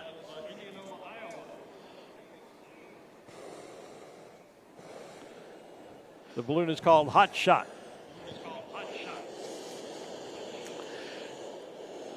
So we may have a split of the poles here. You got Mission Linen, Jerry Grafton Lofty in the yellow balloon. On our left, on the west side. On the right side, the blue with the white and black going around the bottom and top of that blue.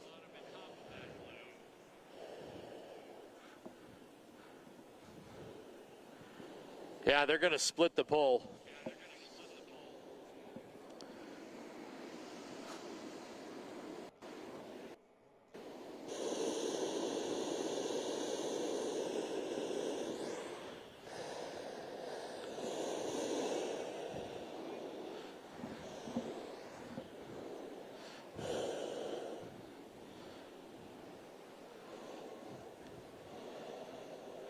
Smile, Jerry. You're on Balloon Fiesta Live.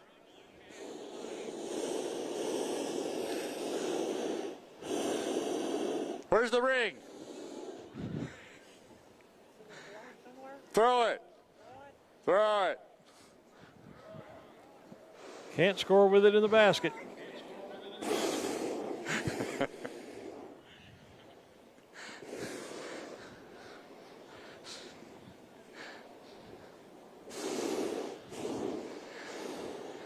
This is so great being down here in the field, being able to talk to the pilots as they come through about 5 or 6 feet off the field here. Had no chance of being close to the pole, so at least if he throws it even with like that, the scoring officials will pick it up and turn it in. He doesn't have to find a scoring official to go back and say, here's my ring, I didn't make it to the pole.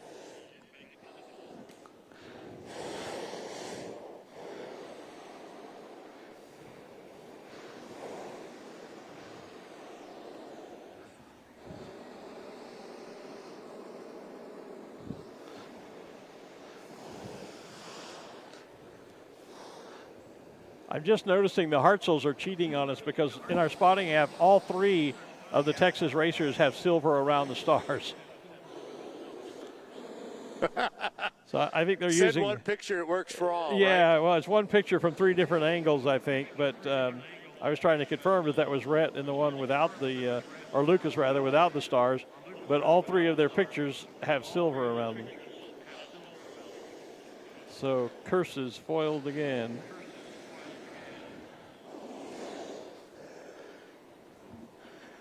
Coming down the west side of the field with the Sandia Resort and Casino banner. That's either Al Lowenstein or Son Ryan.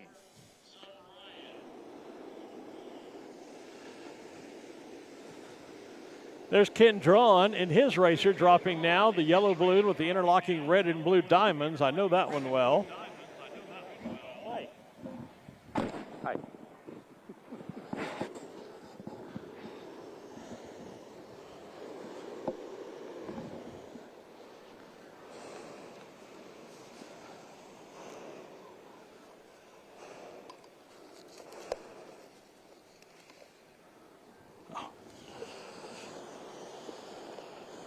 9:30, right? Yep. 9:30, right? Confirming the end of the target window scoring time is 9:30. Yeah, so we've still got just a little under half an hour. Looking back through our Facebook chat room and at some of the folks who are watching. Jane Greer is watching. Hi, Jane. Used to crew for me when I was flying down at the Great Mississippi River Balloon Race.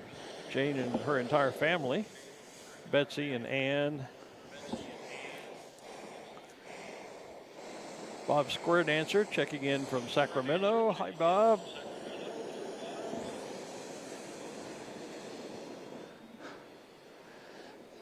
Definitely some maneuvering going on up high.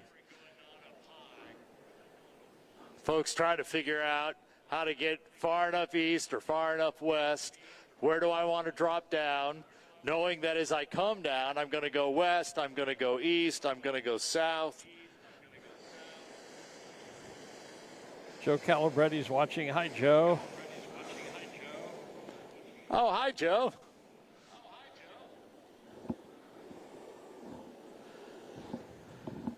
So we're watching the Scenic Cowboy, or out in the country. Is it actually, this is the in the zoo one.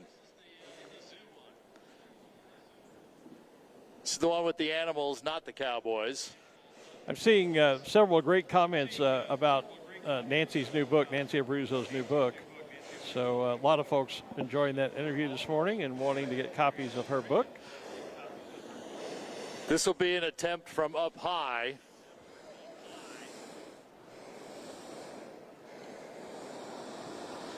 Banner 324.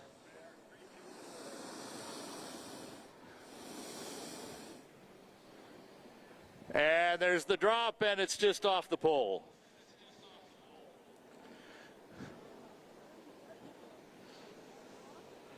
That's the quickest search that's working. Banner 324 is Charles Harbold out of Charlotte, North Carolina.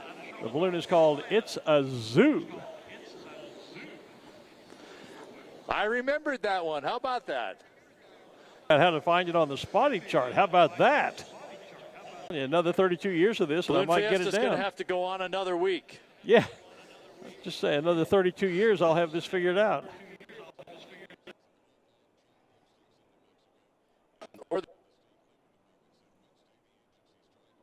Yeah, it sounds like we've lost Art again for a second with communications down the pole. It's so we'll kind of watch. Now I can see a little more of the target zone since we have the wall of balloons here in front of me had begun to deflate. I was trying to check out some of these balloons coming in. Billy Broker is out there now. The City of Plano balloon, white with the red, white, and blue spiral around it. Billy. And looking for a couple of the other balloons that are dropping in as well. It's frustrating because you see these balloons, we find them on a spotting chart, and I go, oh, I know that balloon. I remember I talked about it just the other day. But then when you need to, you can't remember if it's not a balloon that you know personally, who they are. So I'm trying to watch the balloons and trying to flip through our spotting chart at the same time. Not always easy to do, so that I can give you an ID on a couple of these balloons that are in the scoring zone while we're trying to get communication reestablished with Art. There it is. The yellow balloon with the pink and teal lattice work around the side of it, that is the balloon called Almost There, and that's Anthony Haynes out of Houston, Texas. Looks like maybe they're already walking him over to land. It's a Zoo is coming down. Billy Broker is coming into the target area in the City of Plano balloon. Again, the red, white, and blue spiraled balloon. So the yellow one on the far west side, I couldn't tell if the ring actually went down the marker. He was close enough that the basket was on it. So we may have another ring on the far west pole.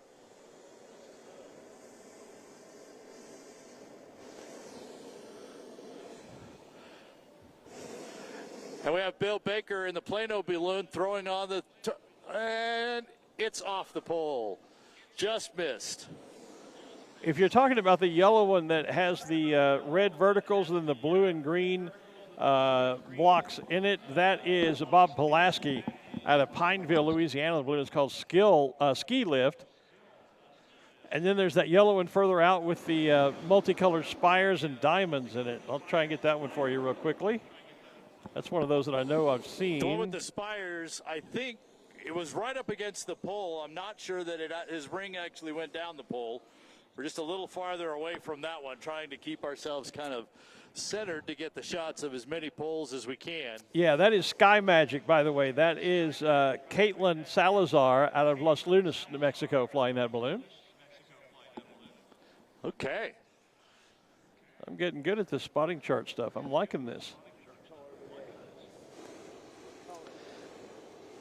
So the third Hartzell, or one of the Hartzels, is way off to the west of the field. There was one that came through the east side of the field. I saw him go back up. Yellow spiral pattern balloon.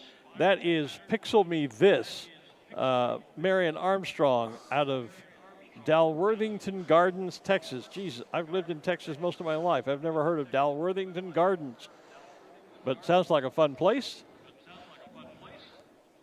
Pixel Me This. They're here for their fourth year, and they're beginning to make a descent now, carrying a banner on the side, Art, and I can't quite see it here. It's turned away from me. Maybe you'll see it as it comes Blue down. Moon, Light Sky, Citrus Wheat. Oh, Light Sky is the banner.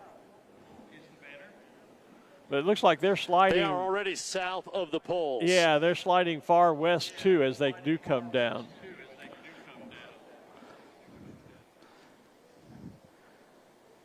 So we have a red, white, and blue with stars. Try and find that one in the spotter app. There's only 6 or 7 of them. Okay.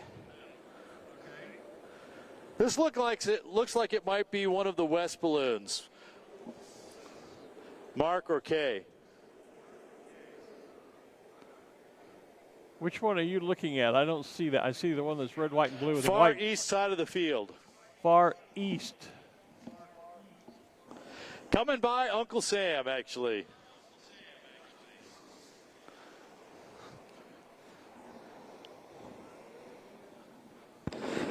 Wander that way. I'm not making any noise here. The only. Oh, okay. Now I see it. Yeah, with the blue stars on the top, and the red and white. Blue Yeah, on the top with the white stars. Yeah. Okay. Yeah, that is They're turned your America. way. That's actually Frank Anger out of Tupelo, Mississippi. Blue field, stars on the top, red and white stripes on the bottom. Yeah, that's actually kind of angled up. The blue kind of on. You get to the north side of the balloon, and it's basically all red, white, and. Yeah, that's Frank Anger. The balloon's called Anger. Okay. Called America, and he's out of Tupelo, Mississippi.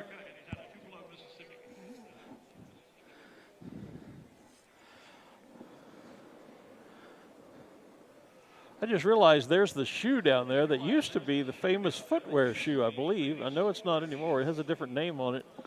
And yeah, they put the word in front of famous. Oh. So now it's the infamous? Okay. foot. I just saying, I haven't seen that shape in quite some time. Mr. Winkle, or Bullwinkle as most of us would know, is out here as well, standing up with Top Cat and Jerry Mouse. Looks like Putty Cat has put down. Billy the Kid is there. The back of Billy the Kid is towards us. That other red, white, and blue balloon in the field that has the white equator and then the red, white, and blue checks up on top and bottom is Double Trouble. That is Jim Gebhardt out of Indianola, Iowa. Looks like he's moving over to the east side of the field to probably make a landing.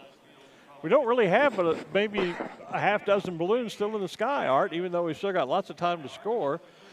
So we may be done earlier than we think. Although there is a balloon way out in the distance. 1, Look 2, toward 3, Bernalillo. 4, 5. Yeah, I think you're right. I see 6. I see 6 in a position to still probably get here. Can you see the balloon? It looks straight out toward Bernalillo, out over the reservation. Is there one out there? It looks kind of a tan color from here. I just caught a quick glimpse of it. Yes, I can see it. I can't quite figure out what it is either. Let me see if I can get Looks my like there binoculars might on be it. some yellow, some green in it. Yeah, Bob Pulaski's balloon is blocking it from me at the moment. When he deflates, I might be able to get a look at it. So we have this black balloon with the paint drops coming off the top, carrying the Quavo banner for us. It's going to be too high on the poles and kind of between them as well.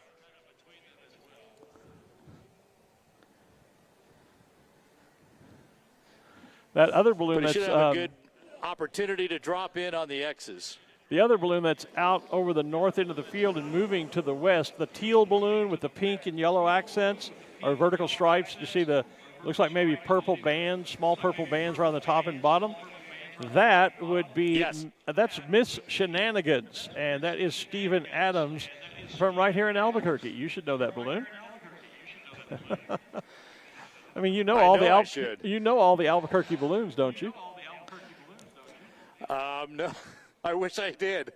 Oh, that balloon out in the distance, out over the reservation, that's the original Spot, the original Wonder Blue, white, with the red, yellow, blue polka dots, the spots on it. Dot, Bill Bowman, right? Dot, yes, that's that balloon. I can see it clearly in my binoculars now. And they look like the last two balloons that could even think about coming to the field.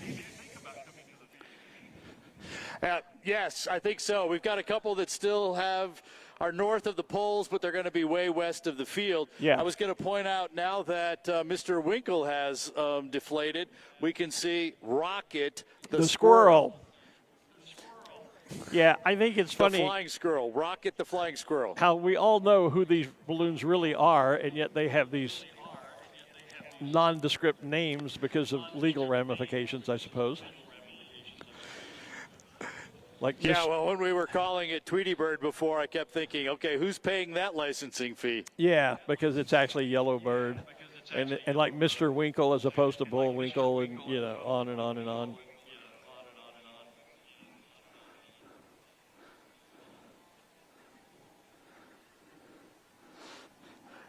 So 15 minutes or a little under. I don't think Dot's going to get here. I don't think so. Miss Shenanigans is going to have an opportunity. Easy for us to say. Miss Shenanigans looks like they'll have an opportunity. Steven Adams. And that might be the last chance for a score that we have today.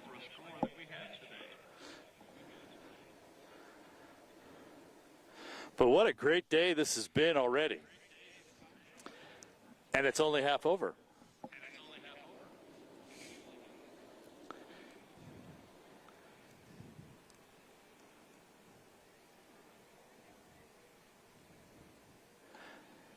You know, there's lots of things to do out here, even when the balloons aren't flying. I hear music on our Main Street stage. That usually gets started about 9 o'clock in the morning. Starts up again at 5 o'clock in the evening. There's another band about 8 o'clock in the evening on the Main Street stage. So there are different performers throughout the day, throughout the week. You can check out that entire entertainment schedule on balloonfiesta.com. Just click on the schedule, pick the right day, and you'll be able to see all the entertainers that are scheduled out here at Balloon Fiesta Park. I was going to say, Art, as you are the executive producer and the boss, we're at 9:15. We've got maybe one more balloon coming here. We can hang with it till 10 o'clock, or we can take the break at 9:30. I guess that's probably your call. The truck's extended us till 10, but I don't know we're going to need it for scoring anyway. Might be a bit for us to fill a full 30 minutes just chatting. We can sign off at 9:30. Okay. That's why you heard the brain waves working there to be able to figure that out. It was more like a bubble going boop, boop, boop. You know, one of those primordial pools, it sounded like. But, okay. What I should do is I should get the safety official who's going to set the smoke off to set it off, like 30 seconds early, so that we'll get it on camera as we're signing off. Well, actually, it would be 30 minutes early. Or no, that's right. We close at 9:30, the scoring zone. Yeah, you're right. Could you say that again? Can we get an instant replay on that? I hope not.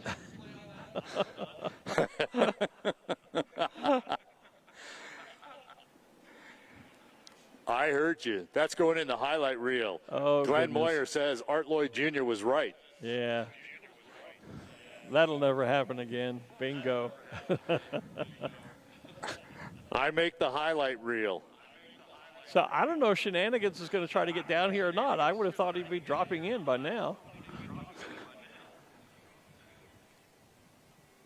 Well, he certainly was not lined up on the poles.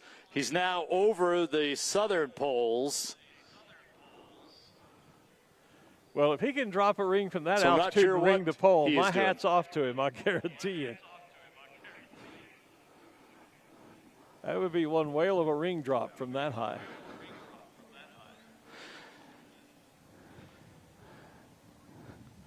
Well, he's definitely south of them, although he is moving to the west, but there's just enough south in there that he's going to get even farther.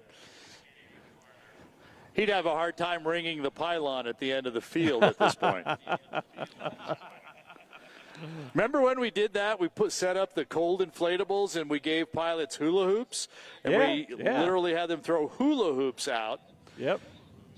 Which is a whole nother thing. You got that big hula hoop trying to keep it in your basket and still be able to do anything with it. Yeah. At least these smaller rings that are about 14 inches, you have an opportunity to fling it like a Frisbee. Well, Shenanigans is dropping down, but I remember an event out in Arizona where you remember the little 10-cent balsa wood gliding planes that we'd get as kids? You put them together and then you threw them. They gave us those one time as a marker. And, you'd throw it and you had no idea where it was going. It just looped and flopped and everything else. One year they gave us those as a marker. We had to assemble them in the basket and then throw them at the target there. And you could fly right over the target and still not score if you used one of those. So Michigan Shenanigans is making a drop into the scoring zone. We're having, again, Art Communications kind of popping in and out.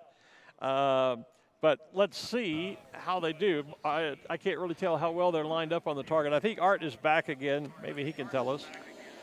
They did drop their mark from way high, and it's a ways away from the X. But he did drop enough that he'll probably be able to make a landing on the south end of the field. Okay. And that may be what he's finally decided to do, is just get down and start setting up to land on the field. Dot, meanwhile, is way out there in the sky, and I don't think there's any chance it will get here by 9:30. There's just not enough speed. And it does look like Miss Shenanigans is now going to drop in and make an approach for a landing. We got about 10 minutes to go in the broadcast. I would remind you that already on the rooftop studio this morning, while we've been watching the competition, the folks from Team Fast Tracks have been here. We have their antenna set back on the corner of the studio rooftop here to prepare for tonight's jump. Team Fast Tracks will be jumping twice this evening as we carry on with our evening events. Our Glodio tonight.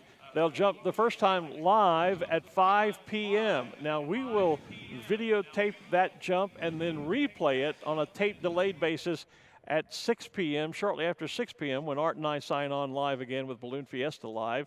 So if you want to see them jump live, you'll need to be in the park by 5 p.m. Otherwise, you can join us and you can watch it on the big video boards at 6 p.m. or on your favorite handheld device, mobile device, if you have one here with you in the park.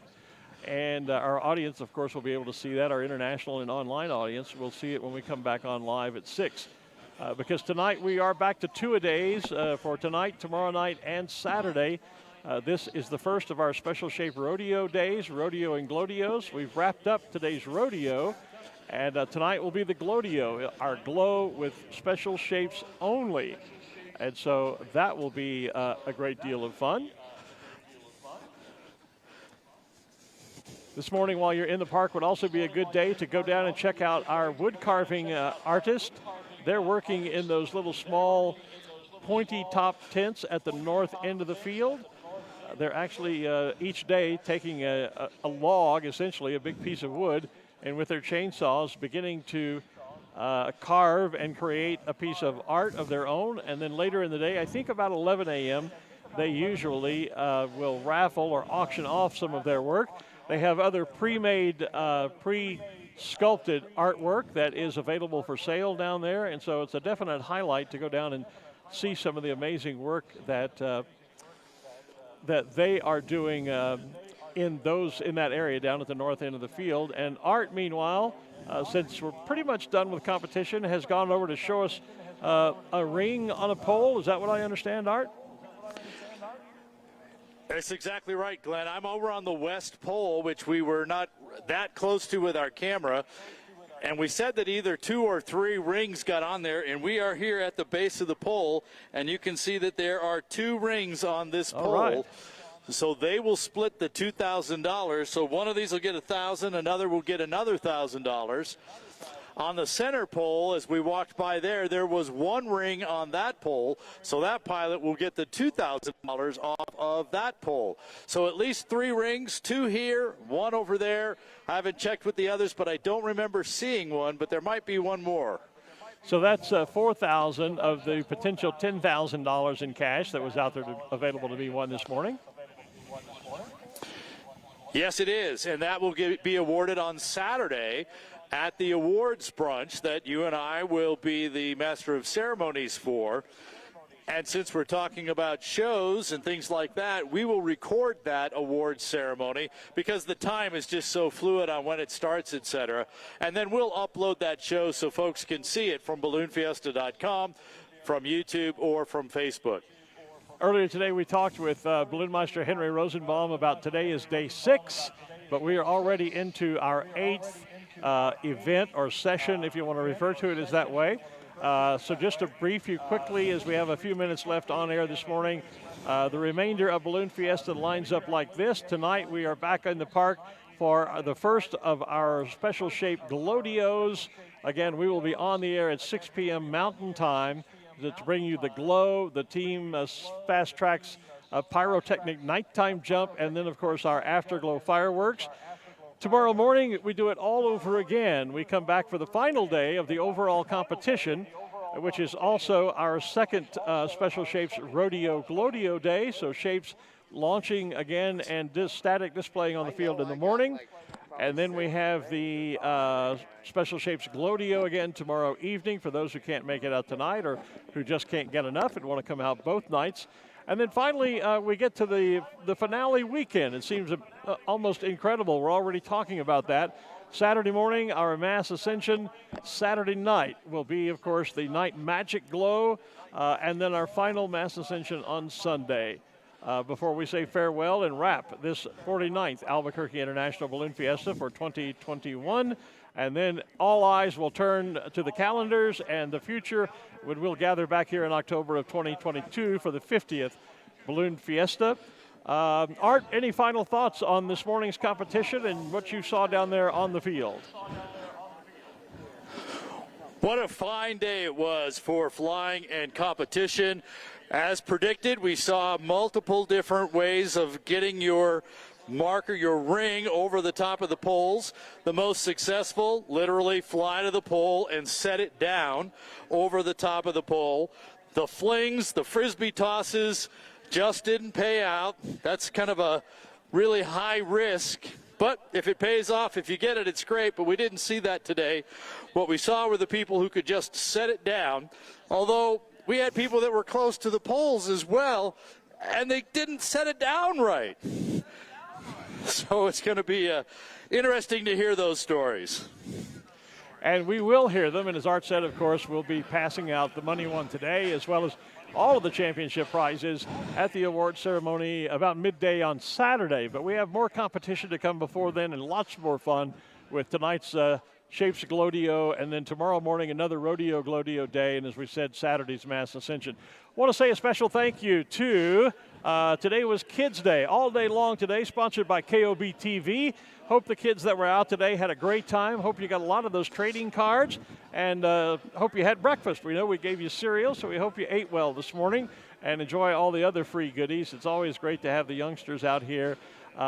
Main Street, of course, remains open for you to do some shopping. I want to go down and check out those trees, the foliage that Ruth was showing us earlier today, and see some of the other fun stuff that's down there. Don't forget Special Shape Pens, the exclusive distributor, seller of the Special Shape Pens is Plano Pen Company, the only place you can get the official Shape Pens. They have all 89 of them, although some either already are or are very nearly sold out. So if you're looking for Special Shape Pens, that would be the place to get it. They are the exclusive dealer, Plano Pen Company. They are located down on the north end of the field, very near our north merchandise tent. All of the other official merchandise also available in our tents on the north and the south end. Don't forget Nancy Abruzzo's new book, her new children's book, also available in those two locations. And she'll be back out this afternoon at the south tent for this evening's event doing a book signing. If you'd like to get a copy of those things, get a book and get yours signed. So tonight, we get underway with the team Fast Tracks jumping at 5 o'clock, and then we go on the air again live with Balloon Fiesta Live, sponsored by ExxonMobil at 6 p.m. to bring you tonight's Special Shapes Glow-Dio and all of the other fireworks and excitement. So until then, for Art Lloyd Jr. down on the field, I'm Glen Moyer. You've been watching Balloon Fiesta Live, powered by ExxonMobil. Good day, everybody. You've been watching Balloon Fiesta Live, powered by ExxonMobil. Always in October and always in Albuquerque. The Albuquerque International Balloon Fiesta is the world's premier ballooning event. Make plans now to join us in person in 2022 for the Big 5-0, the 50th Albuquerque International Balloon Fiesta. Thanks for watching Balloon Fiesta Live. This program is a production of AIBF Inc.